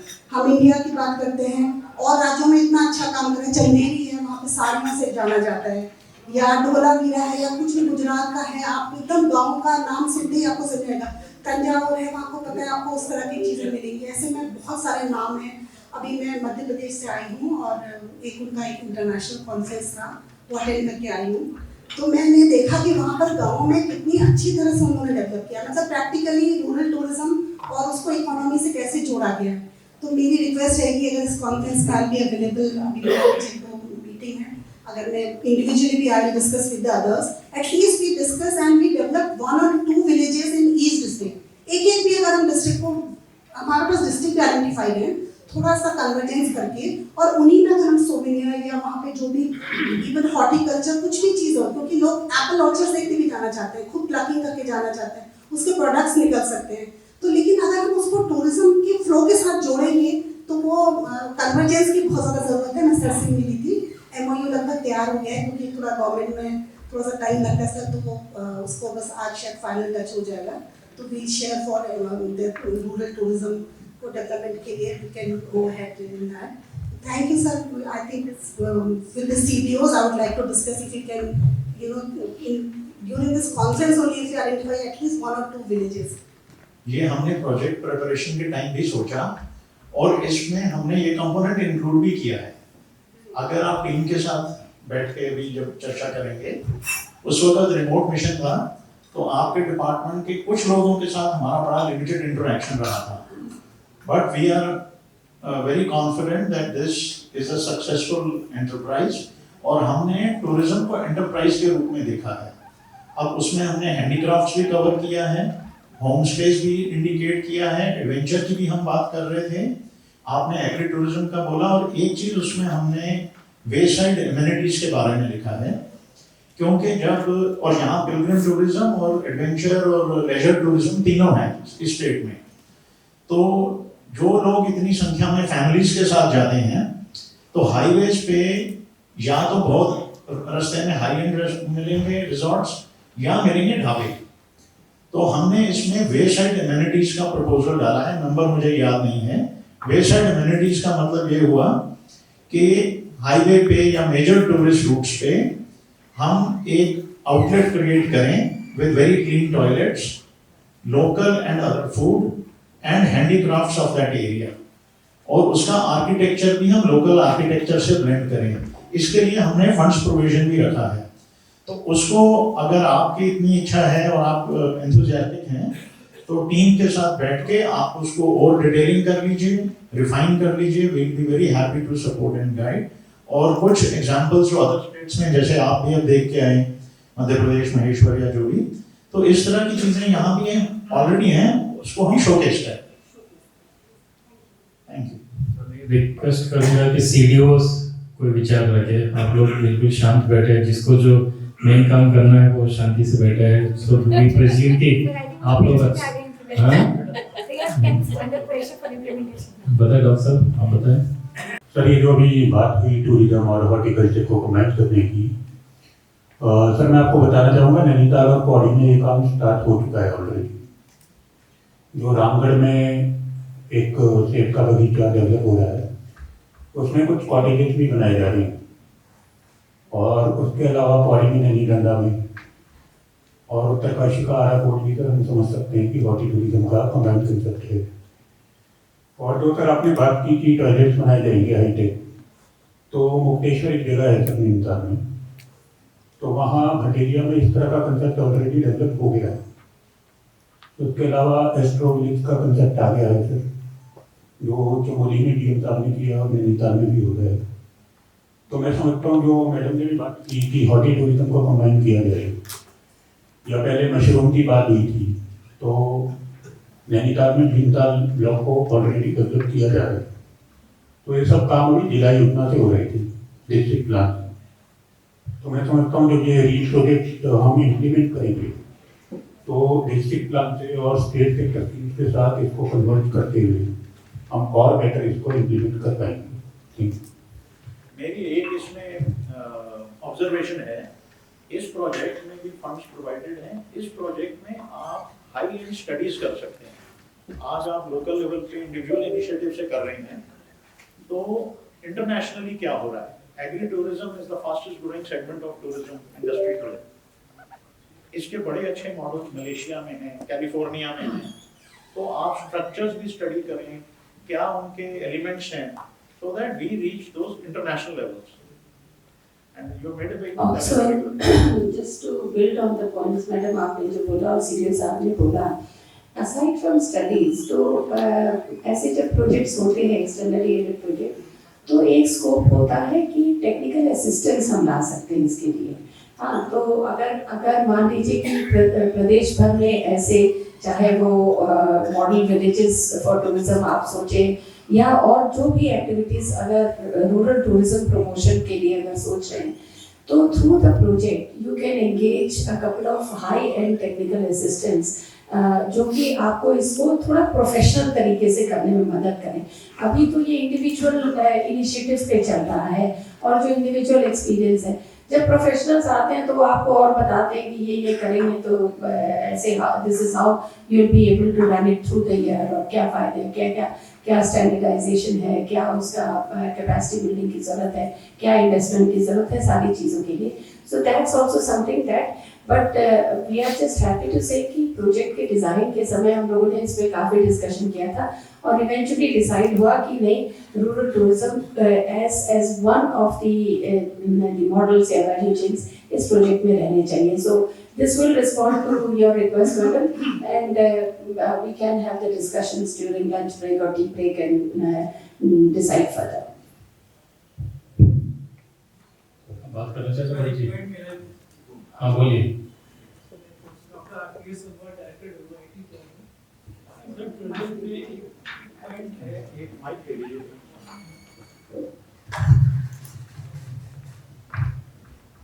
प्रोजेक्ट में एक पॉइंट है सर, नेट कनेक्टिविटी बहुत अच्छी होनी चाहिए, ताकि हमारी कोई भी बाहर से आए, कोई आजकल होम स्टे का कंसेप्ट चल रहा है, जो आईटी सेक्टर्स के कैंडिडेट से या स्टाफ बाहर से बेंगलोर से आना चाहते हैं काम करने के लिए, या नोएडा से आना चाहते हैं 1 वीक 2 वीक के लिए, तो वो देखेगा नेट कनेक्टिविटी होनी चाहिए। तो मेरा एक मानना है नेट हाई स्पीड की कनेक्टिविटी बहुत जरूरी है, ये मेरा सुझाव है। Thank you very much. बिल्कुल ठीक। ये कोविड में एक टर्म आ गई WFM, वर्क फ्रॉम माउंटेन्स। बहुत से शहर के लोग आके ना 6-6 महीने के लिए मकान ले लिए थे और जो काम कर रहे हैं। Yes ma'am. Sir, I am professor RS Negi from Garhwal university. तो हम लोग ग्रामीण विकास के क्षेत्र में बहुत ज़्यादा लोग जुड़े भी रहते हैं, और मैं मनमोहन भारद्वाज जी ने जो कहा, हम लोग मुझे लगता है कि गढ़वाल यूनिवर्सिटी का इंटेक उत्तराखंड गवर्नमेंट कभी नहीं देती है टेक्निकल एडवाइस के लिए। दूसरा, जो मशरूम की बात कर रहे थे, मैं खुद एक यूनिट चला रहा हूँ अपने डिपार्टमेंट में, और लास्ट टाइम मैंने टिहरी डिस्ट्रिक्ट के 35 जो वुमेन्स एंड जो मेल एंड फीमेल दोनों को ट्रेन किया मशरूम कल्टीवेशन के लिए। और अभी भी उसमें भी हॉर्टिकल्चर डिपार्टमेंट से हमने एक रिक्वेस्ट की थी, अभी हम स्पॉन यूनिट को भी स्टैब्लिश करना चाह रहे थे, जैसे अभी सीडीओ साहब करते हैं पौड़ी में एक है, पर वो गवर्नमेंट से नहीं चली थी, कोई प्राइवेट एंटरप्रेन्योर्स उसको कर रहा है।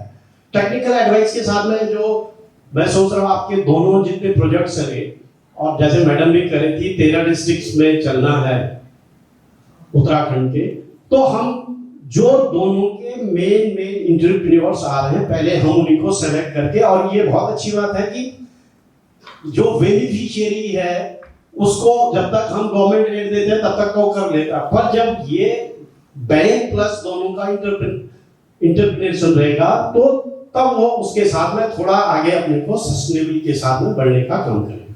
Thank you.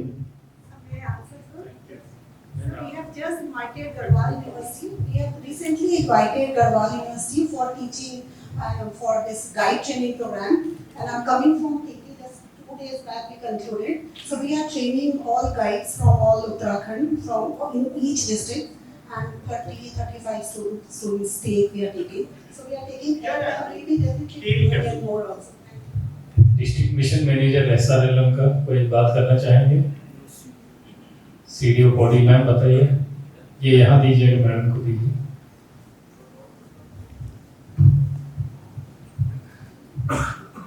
Good morning everyone. Ma'am मेरे 2 कंसर्न्स हैं, मैं जिस पे थोड़ा बहुत मैं चाहती थी अभी डिस्कशन हो जाए। सर इसमें पहला पॉइंट तो ये है सर, हम लोग बात कर रहे हैं कि हम लोग अपने SHGs को एंटरप्राइजेज में टर्न करेंगे, एंड सर जितना मैंने अभी तक NRLM में ऑब्जर्व किया है कि हम लोग SHGs बनाने में, VOs बनाने में, CLFs बनाने में सक्सेसफुल रहते हैं, परंतु जहाँ पे उनको एंटरप्राइज पे टर्न करने की बात आती है वहाँ पे थोड़ा ये इशू रहता है कि sometimes they are not in a position to take that risk. तो मैम एक मेरा ये कंसर्न है कि is there anything we are doing to cushion them, how much space are we giving them to fail, because इधर हम ऐसे rural enterprises की बात कर रहे हैं जिनके लिए हम लोग मेजॉरिटी हमारी जो वित्तीय संरचना है हम लोग I think we are depending on loan it a lot, but then is there any space for these enterprises to fail and what are we doing to cushion them in case of a failure? Ma'am second concern मेरा ये है कि rural Uttarakhand के context में अगर हम agriculture की बात करते हैं मैम, तो there are several structures that we need to demolish first before we can actually expect our federations or our SHGs to go ahead with marketing and succeed. Ma'am इसका एक छोटा एग्जांपल मैं देना चाहूँगी। हमारे पौड़ी में एक ब्लॉक है, थेरीसेंट ब्लॉक, जिसमें आलू का उत्पादन बहुत बढ़िया होता है। तो मैम जब मैंने वहाँ पे आलू उत्पादन देखा, मैं सरप्राइज्ड कि how is it that we have not been able to encash on this.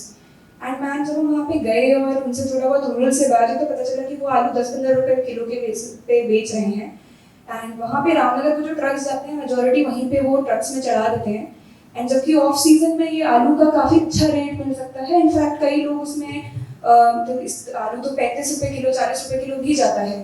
Ma'am एक चीज़ इसमें जब मैं डिस्कस कर रही थी कि how can we form a federation here, जब रीप का भी कॉन्टेक्स्ट आया तो wondering how can we rope and reap, but जब मेरी नाबार्ड के कुछ ऑफिशियल से इस बारे में बात हो रही थी तो एक पॉइंट ये आया, उन्होंने बताया कि गाँव में जो लोग हैं they are actually unwilling, because जो उनका लोकल परचून है जो बेसिकली ये सारा आलू भेज रहा है रामनगर, तो वो उनके घर में पहले से ही रोज़ राशन भिजवाता है, उनके घर में पूरी लॉग बुक्स रहती हैं, कोई भी उनके घर में बेटी की शादी होती है, कुछ भी होता है तो वो एजेंट वहाँ पे हर चीज़ पहुँचा देता है, एंड जब फाइनली आलू की फसल होती है तो आलू की फसल सीधे वहीं जाती है, और उसके बाद उस फसल को वो व्यक्ति अपना प्रॉफिट लेकर और उनका जितना आज तक का खर्चा है वो काट कर वापस जितना भी बचता है, which is a very meagre amount, उनको देता है। तो मैम इस टाइप की जो स्ट्रक्चर्स हैं ये हम लोग कैसे डिमोलिश करने के लिए, how do we plan it, how do we go about it, because essentially ma'am I think that we can form federations, we can equip them also, but unless we talk about these very entrenched systems and unless we talk about how to cushion our SHGs and our federations from the side effects of dismantling these, I think we will be lacking on a few fronts. Thank you. Yes, these structures are there everywhere, and we can't, according to me, we can't dream of dismantling them. They were there and they will continue to be there. What can we do to bring them out of this is the thing we need to look at. Like the potato example you have taken, Uttarakhand is the best place to go for potato seed production. If we can bring potato seed into that area, we will be able to slowly wean away the producers from the clutches of these middlemen and take them to the new level. So this is where we need to work. If we think that we are going to take them, wean them out without any other, just by helping them in production, this is not going to happen. So we need to look at the value addition. What are the new value chains we can bring in? Similarly for vegetables, Uttarakhand is best suited for vegetable seed production. We need to take, that's the technology I was talking about in the initial thing. We need to bring in new technology for that. Then only we can, bring a new set of exploiters, what you call. So exploiters will continue to be there. We can't get away from them. Thank you. Also, just to build on what Mr. Shetty is saying, so we are aware कि ये तो हैं जो players field में हैं, and they are there for a good reason because they have a role to play which was not being fulfilled, है ना? वो चीज़ों को ना सरकार की तरफ से, ना प्राइवेट सेक्टर की तरफ से, ना किसी और की तरफ से वो गैप्स फिल नहीं हुए, इसलिए लोगों ने आकर के उसको फिल कर दिया।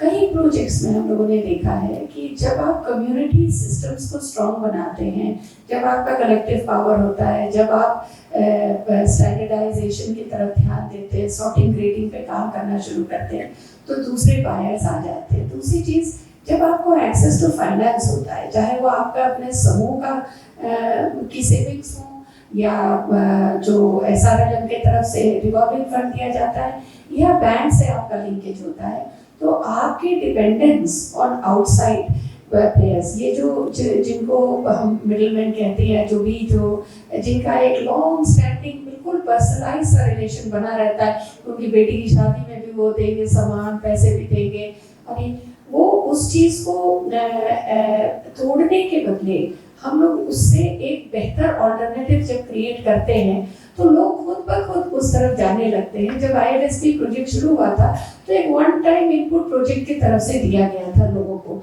उससे बहुत किसानों ने कहा कि पहले क्या होता था कि एक बंदा आता था जो उनको बीज के पैसे देता था और बोलता था यही उगाओ। अब after this they were able to diversify, adopt better packages, package of practices, and then also find better markets। अब हम लोग क्या चाह रहे हैं कि जैसा अभी मशरूम वाले उन्होंने बोला जो एंटरप्रेन्योर हैं, अब अगर ऐसा कोई प्लेयर आता है तो you can link your organized groups with them and the project can fill the gap in access to finance, because अगर कोई प्रोडक्शन शुरू करेगा और अगर आप सब कुछ फ्री कर देंगे तो it will not go anywhere, but अगर उनको फाइनेंस अवेलेबल करा देंगे, ट्रेनिंग अवेलेबल करा देंगे और एक बायर होगा तो they will change course, they will move towards them।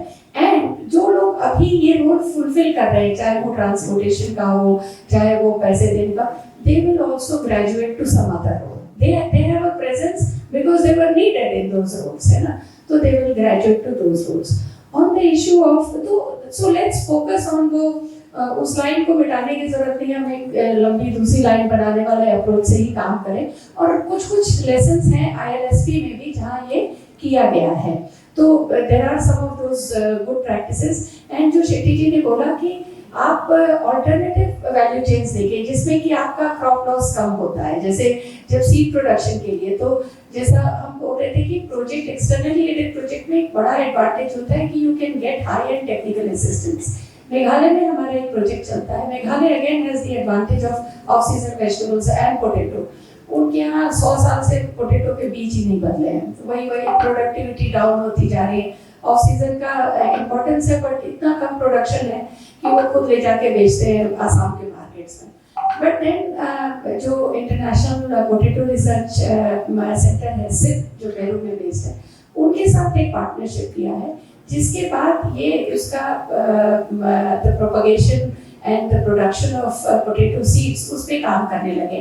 तो उस तरह की चीज़ें भी हम लोग सोचें कि जिसमें लॉस, क्रॉप लॉस का स्कोप कम हो और जिसमें कहीं से टेक्निकल असिस्टेंस लाके हम फार्मर्स को अपग्रेड कर सके। वो जितने भी ऐसे आइडियाज हैं और ऐसे जो एंटरप्रेन्योर्स हैं जो बायर्स का काम कर सकते हैं, वो सबको जब हम लोग एक साथ जोड़ेंगे तो we already have the strength of organised communities, we can work on that. On the issue of enterprises, I did not fully understand कि जब आप कुशनिंग की बात कर रहे हैं तो what exactly are you expecting the project to do?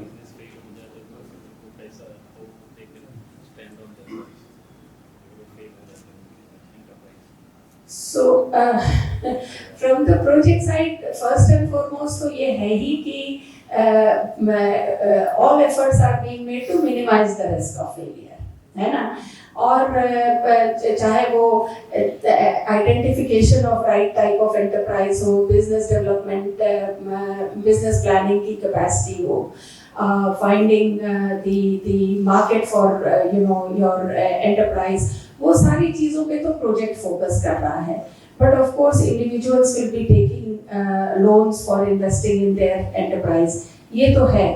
I really don't have an answer.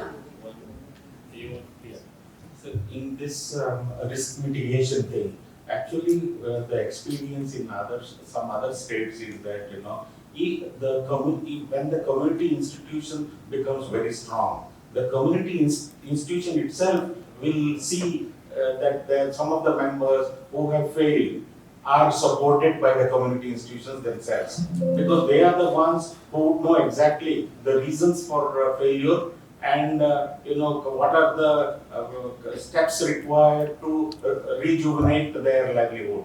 So that is what we have seen, but no government related risk sharing mitigation systems are difficult to implement. ये बहुत ही valid point है सीरियो ma'am कोडी ने उठाया कि risk cushioning कैसे किया जाए। जैसा आप सब लोग विदित है, हमारे SRL प्रोजेक्ट्स में द गवर्नमेंट ऑफ इंडिया की नॉर्म्स है कि 2% NPA हो सकता है loans, but in Uttarakhand we have a bit on the higher side ratio 7% यहाँ पर NPA से नॉन परफॉर्मिंग एसेट्स बनी है। आई मीन ये बहुत ही दो ओवरऑल इंडिया की सिनेरियो में अच्छा नहीं है, but within Uttarakhand scenario में जस्ट इमेजिन कि 7% NPAs, it's a very good sign. I mean it's not a very bad sign, ठीक साइन है। एक और प्रोजेक्ट है मैम यहाँ पर, मैं यूके CDP का है, that is a purely loan based programme, वो भी मैं कोऑपरेटिव डिपार्टमेंट का रन करता हूँ। वहाँ की उदाहरण मैं आपको from that experience I would like to draw some conclusions आपके क्वेश्चन के लिए है। नेचुरल डिजास्टर, वहाँ पर उस एरिया में कुछ नेचुरल डिजास्टर आया या कोविड आ गया है, they couldn't do some business, जो भी वो लोग काम कर रहे थे, खेत कट गया है, ये नेचुरल डिजास्टर से बिजनेस फेल होती है। दूसरा है मैन मेड डिजास्टर से बिजनेस फेल होती है। So man made decision making, जो भी वहाँ पर जो लोग जो डिसीजंस लेना है वो लोग गलत डिसीजन लिया तो वो बिजनेस फेल होते हैं। सो गलत डिसीजन को कैसा हम मिनिमाइज करें, इसके लिए एक ही उपाय है, योर बिजनेस प्लान। जब जो भी वहाँ पर वेंचर स्टार्ट कर रहे हैं, even if it is agriculture business, जो भी हम सोच रहे हैं starting from agriculture to the higher end value added product, जो भी बिजनेस प्लान बनेगा वो साउंड होना चाहिए। And the second thing is, जब बिजनेस प्लान बन रहा है कि what risk assumptions you are making, ये बिजनेस कब कब फेल हो सकती है, और risk assumption should be properly factored in when making the business plan। ये उत्तराखंड में हम ये दोनों चीज थोड़ा सा ठीक तरीके से नहीं कर पा रहे हैं। So this is our biggest challenge इस रीप प्रोजेक्ट के। जब आप एंटरप्राइजेस बना रहे हैं, what is the sound business plan. मैं सारे CPOs, DPMs और मिशन मैनेजर्स, आप सब लोगों से मेरा विशेष अनुरोध रहेगा कि आपका plan of business should be very sound with proper risk assumptions। अगर रिस्क assumption आगे कोई दैवीय आपदा आ गया तो हमारे पास आज पहले तो प्रधानमंत्री फसल बीमा योजना आ गया है, बहुत सारी इंश्योरेंस स्कीम आ गया है, through which that business risk can be offsetted. I am not saying 100% offset हो जाएगा, बट काफी हद तक मिनिमाइज हो जाएगा, so that that person debt trap में ना चले जाए। इतना तो एश्योर्ड है। Now the proper schemes are available where which ensures that the person doesn't go into debt trap. Second thing क्या है, जब आप लोन बेस्ड स्कीम्स चला रहे हैं, and if you want to ensure proper cushioning, convergence important है। convergence with government run departmental schemes ये बहुत ही important है। आप कितना अच्छा कन्वर्ज कर पाएंगे, ये बहुत ही, I mean this is the very key, मेरा प्रेजेंटेशन का भी पार्ट है।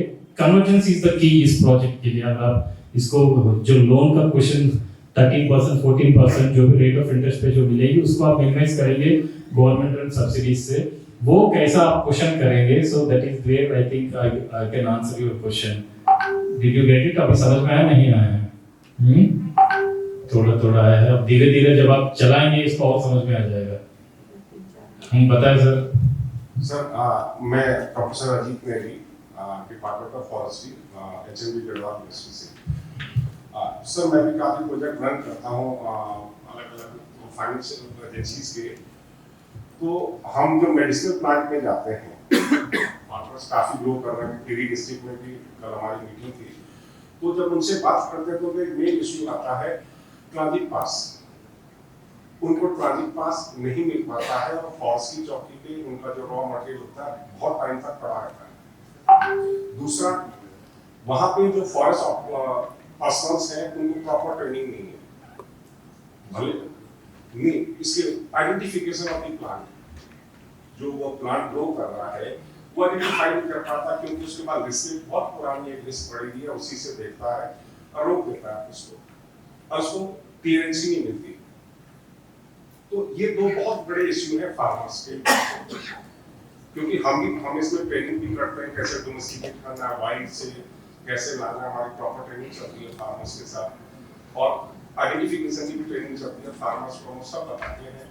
लेकिन ये दो इश्यू है फार्मर्स के साथ जो अभी आ रहे हैं आने वाले टाइम में। अभी जैसे मैं टिहरी डिस्ट्रिक्ट में जो जाकिरनाथ ब्लॉक है उधर सुनहरी घाट में, तो उनका एक बहुत बड़ा इश्यू है ये काफी अच्छा प्रैक्टिकल प्रॉब्लम्स आपने रेज किया है। इसमें हमारा एक वैल्यू चेन भी है, मेडिसिनल एरोमेटिक प्लांट्स का पूरा एक डेडिकेटेड वैल्यू चेन रहेगा। मैं फिर again for the sake of repetition I just want to say सारी डिपार्टमेंट्स में देयर आर प्रॉब्लम्स, उसका एक आज तक कोऑर्डिनेशन विंग कोई गवर्नमेंट में नहीं बन पाया है। वो कोऑर्डिनेशन पार्ट रहेगा, काम करेगा रीप। अगर कोई भी यहाँ पर रूरल बिजनेस एंटरप्राइज चला है, जैसे मशरूम के वैल्यू चेन में कोई भी प्रॉब्लम आ जाए उसको दूर करेगा rural enterprise acceleration project. So now आज तक हर डिपार्टमेंट अलग अलग काम करते रहे हैं। So this is one common platform where everything can be address. So ये बहुत बड़ा, मैं बताऊंगा कि बहुत बड़ा वरदान है हमारे लिए। एक कॉमन प्लेटफॉर्म एक आया है कि where all everything can be solved at one place. Prateek ji आप कुछ बताना चाह रहे हैं? माइक देंगे प्रतीक जी को, ये ले लीजिएगा।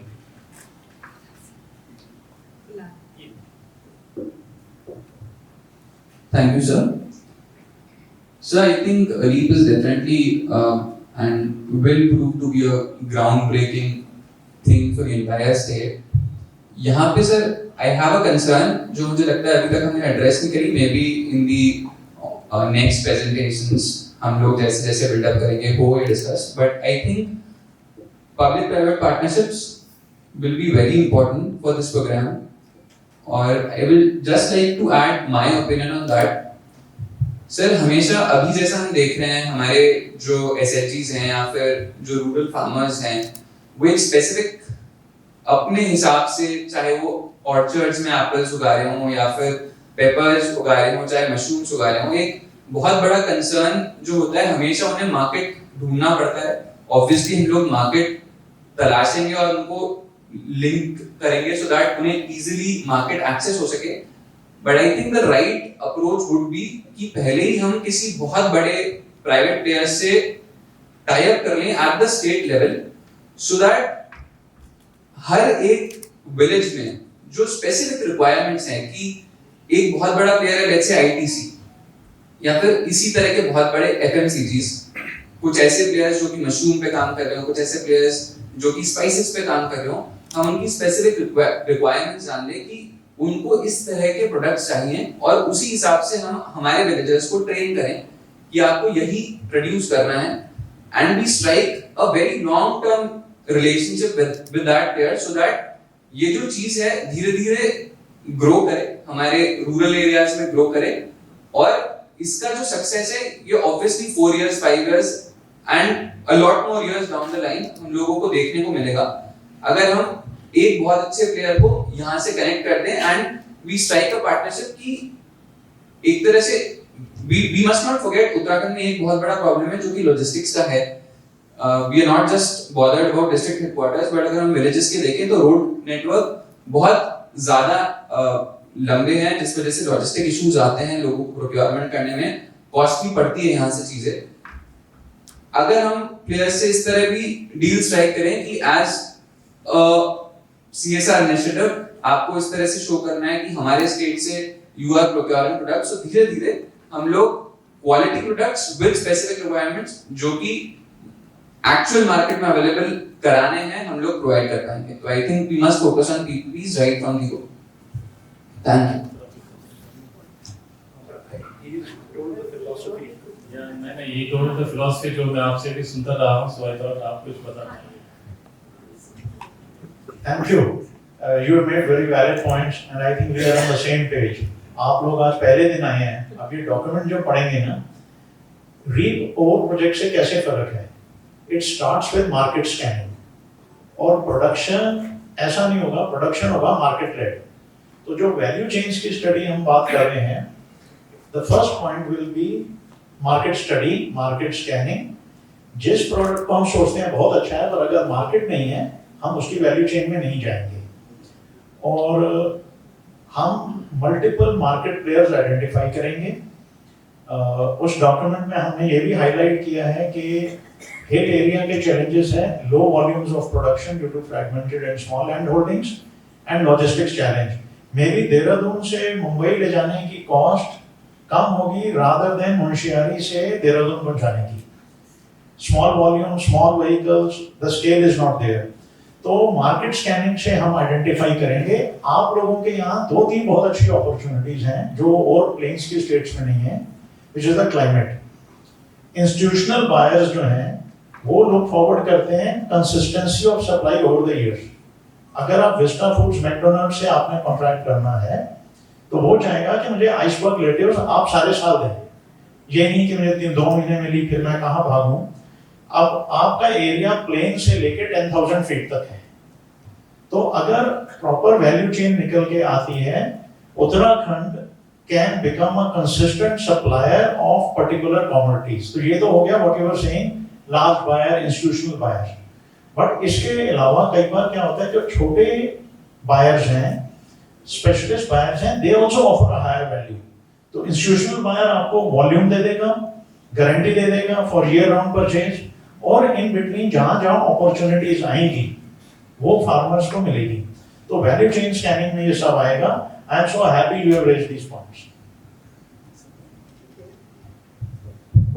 I just want to add, Prateek ji ने बहुत अच्छा ये बताया है। तो अभी गवर्नमेंट में जो हमारे अप्रोच हमेशा यही रहता है कि प्रोडक्शन बेस्ड अप्रोच, जैसा आई थिंक नीतिका जी ने भी उनका प्रेजेंटेशन में बोला है कि we are more into production. ये प्रोड्यूस किया है, उसके बाद हम मार्केट ढूंढते हैं कैसे ही करें। And REAP is very unique in this sense कि ये मार्केट ड्रिवन अप्रोच है। एंड जो FPOs बनेंगे, I will all invite, I mean Manmohan Bhardwaj ji type के एंटरप्रेन्योर्स सब be a part of those value chain, so that आप आइडियाज दीजिएगा, so that उसी हिसाब से जो भी आइडियाज यहाँ पर कंसीव होंगे उस हिसाब से फील्ड में इम्प्लीमेंटेशन होगा।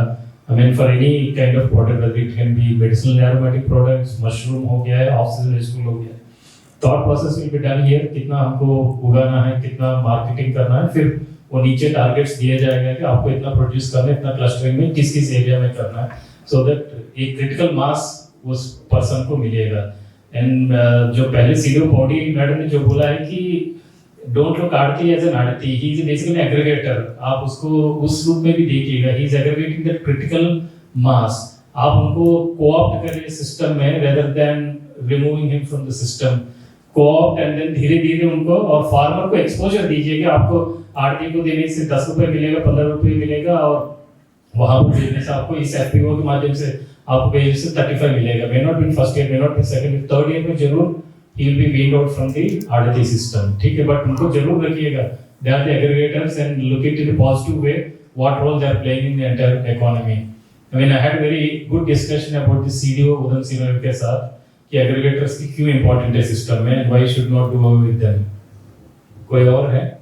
So like you know many people have mentioned that product है लेकिन we don't know the market, कहाँ पे जाना है, कैसे बेचना है। So I would say like we have a lot of startups, like now we have 140 startups who are working in tourism, working in food, working in agriculture, working in education, and they have created a market. They have created market, online market, offline market. They are looking for the places to source their products. कहाँ से लेके कहाँ पे बेचें? There are a lot of people who are directly working with farmers, taking honey from there, doing their branding and selling into the market. So हम लोग काफी सारी जो एक्टिविटी है, काफी सारे जो challenges हैं, startups के through हम लोग solve कर सकते हैं. There is one thing that we have come up with. हम लोग hackathon क्यों नहीं करते हैं? You identify your local problem कि आपके region में problem क्या है. We create a hackathon. Why don't we call startup from across the country? You come and solve our problem. Like you can see the startup India is there doing one hackathon as of now. That is Onion Challenge. Onion में value addition क्या हो सकता है? Any person from any school, any college, any university has an idea to come and contribute. Let's invite them. Let's bring them on our platform and let's ask them to solve our problem. Let's ask them to create a unique solution for our problem. We have already done one program with Rural Development Department, जहाँ पे हम लोगों ने क्या किया ना, जितने भी अपना हमारे FPOs हैं, farmers हैं, उनके पास जो भी product है, we called our startup. You sit with them, look at their products. If you want to do value addition, you do value addition. Train them to do that value addition, and you source that product and sell it to the market. Why don't we create that kind of programs also, so that जो हमारा problem है कि supply है, demand कहाँ पे हमको पता नहीं, तो क्यों ना ऐसे लोगों को लेके आए हम लोग जिसको already पता है demand कहाँ है, उसको product ढूंढ रहा है.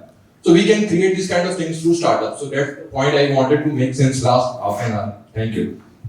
थैंक यू पेशेंटली आपने वेट किया है to put a very valid point. काफ़ी अच्छा पॉइंट आपने रेज किया है. आप बोलिए नलिन जी.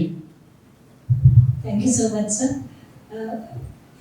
Sir, I have 2-3 observations to make, sir. First is, as ma'am mentioned in her first presentation, Nitika ma'am, I just wanted to add on that our institutions, starting with self-help group, because REAP would be working with NRLM, and without NRLM SHGs, REAPs, actually its objectives cannot be achieved to its optimum level, sir. So institution building is very important, and strengthening those institutions which are already there in the form of self-help groups, in the form of village organization or cluster level federations is very important, sir. First is we should move ahead towards forming block level federations and then district level federations also, because right now we are stuck at the level of cluster level federation only. If we create block level federations, then there will be more अच्छा उसका impact होगा synergy create करने के लिए. One thing. Second, ma'am ने उसमें एक बात बताया कि producer groups बनाए जाएंगे. सेल्फ हेल्प ग्रुप्स अलग हैं जो कि पंचसूत्र पर वर्क करते हैं. प्रोड्यूसर ग्रुप्स हैं जो कि किसी कॉमन एक्टिविटी को करने वाले लोगों को ऑर्गेनाइज करते हैं, then they transform them into producer groups. तो मैं मेंशन करना चाहती हूँ कि मेरे ब्लॉक में वेयर हमारे respected secretary sir also visited in that area, Laldhan sir, वहाँ हमारा एक क्लस्टर लेवल फेडरेशन बना हुआ है जिसको हमने इस साल से मॉडल क्लस्टर के रूप में, मॉडल CLF के रूप में आइडेंटिफाई किया. उसमें मेजॉरिटी जो वुमेन मेंबर्स हैं ना, वो लोग टर्मरिक का कल्टिवेशन करते हैं. वो लोग वहाँ पे जिन लोगों के भी फील्ड्स वेस्ट पड़े हुए हैं, जो बाहर रहते हैं, यूज़ नहीं करते हैं खेतों को, these women are very very hard working women. बहुत ज़्यादा इनके अंदर वो है एंटरप्राइजिंग स्पिरिट्स हैं उनके अंदर. उनकी फील्ड्स को लेते हैं, वहाँ पे वो लोग जॉइंटली हल्दी उगाते हैं, ऑर्गेनिक हल्दी उगाते हैं, और उसके बाद उनके पास में क्विंटल्स ऑफ हल्दी उनके पास तैयार है, जैविक हल्दी. तो वही बात होती है फिर अब उसे कहाँ ले जाना है उनको. जैसे हमारे रिस्पेक्टेड सीडीओ सर ने कहा, मार्केटिंग का उसका बैक जो सपोर्ट हमें चाहिए उसके लिए. तो वो क्या करते हैं, कुछ लोगों से वैसे ही ले लेते हैं ऑर्गेनिक चाहिए, कहीं सरस मेले में चल जाते हैं, लेकिन बाकी उनकी वेस्ट होने लग जाती है. तो फिर उसको औने पौने दामों पर, थ्रो अवे प्राइसेस पर they have to set out. और जैसे अभी आपने कहा या किसी और ने भी कहा था, जैसे पौड़ी की सीडीओ मैम ने कहा था, यहाँ पे वो लोग एक्टिव हो जाते हैं जिनको मालूम है कि मार्केट कहाँ है इसका, इस ऑर्गेनिक हल्दी की वैल्यू कहाँ मिलने वाली है, इसको खरीदने वाले कतरदान कहाँ पड़े हुए हैं, वो वहाँ से लेंगे, उसको अपना वैल्यू एडिशन करेंगे, इम्प्रोवाइज करेंगे, पैकेजिंग इम्प्रूव करेंगे, लेबलिंग इम्प्रूव करेंगे, अपना ब्रांड बनाकर उसको सेल करेंगे. तो हमारे जो एक्चुअल ग्रोअर्स हैं in the form of these SHGs, they are at the loss. जैसे सीडीओ मैम ने कहा पौड़ी की कि वहाँ पे वो आरती उनको पूरी चीज़ें प्रोवाइड कराता है, लेकिन उनके आड़ों को वो अपना प्रॉफिट लेकर के बेचता है। यहाँ पे मुझे ऐड करना है कि हमारे cluster level federations they can take up this responsibility, take up this role जो कि आरती प्ले कर रहा है। सीएलएफ को फंड्स मिल रहे हैं, सीएलएफ का अपना कॉर्पस इंप्रूव हो रहा है। सीएलएफ कॉर्पस में से ऐसे नीडी सेल्फ हेल्प ग्रुप के मेंबर्स को जिनको क्राइसिस में फाइनेंशियल सपोर्ट चाहिए, उसका नेटवर्क इतना स्ट्रांग हो जाना चाहिए कि वो उनको हेल्प प्रोवाइड कर सके, ताकि वो उस सिचुएशन में ना आए जहाँ पे उनको आरती का जो एक ट्रैप है उसमें उनको फंसना पड़ रहा है because of the shortage of funds with them, हाथ में उनके फंड्स नहीं है। तो मेरा ये कहना है कि हमारे जो इंस्टीट्यूशंस ऑलरेडी बने हुए हैं, एसएचजीज, विलेज ऑर्गेनाइजेशंस, सीएलएफ्स, उनको स्ट्रेंथन करना भी साथ साथ बहुत जरूरी है, क्योंकि हम अभी एक्सेलरेशन ऑफ, हम कह रहे हैं कि हम एंटरप्राइज एक्सेलरेशन कर रहे हैं। एंटरप्राइज एक्सेलरेशन का वर्क हम तब करेंगे जब हमारी एंटरप्राइज डेवलप होगी। एंटरप्राइज डेवलप करने से पहले जो लोग उसको डेवलप करने वाले हैं उनको भी स्ट्रेंथन करना जरूरी है। तो हमारी एक्सरसाइज कई लेवल्स पर चलेगी। ये इंटरवेंशंस रीप के वहां पर होंगे जहाँ पे एंटरप्राइजेस ऑलरेडी एग्जिस्ट करते हैं, लेकिन जिन एरियाज में एनआरएलएम लेट स्टार्ट हुआ है वहां पे we are at this level also we are in the stage of institution building। तो हमारे एसएचजी भी स्ट्रेंथन होने हैं, विलेज ऑर्गेनाइजेशन स्ट्रेंथन होने हैं, सीएलएफ स्ट्रेंथन होने हैं। जब वो स्ट्रेंथन होंगे तब वो लाइवलीहुड एक्टिविटीज टेक ऑन कर पाएंगे।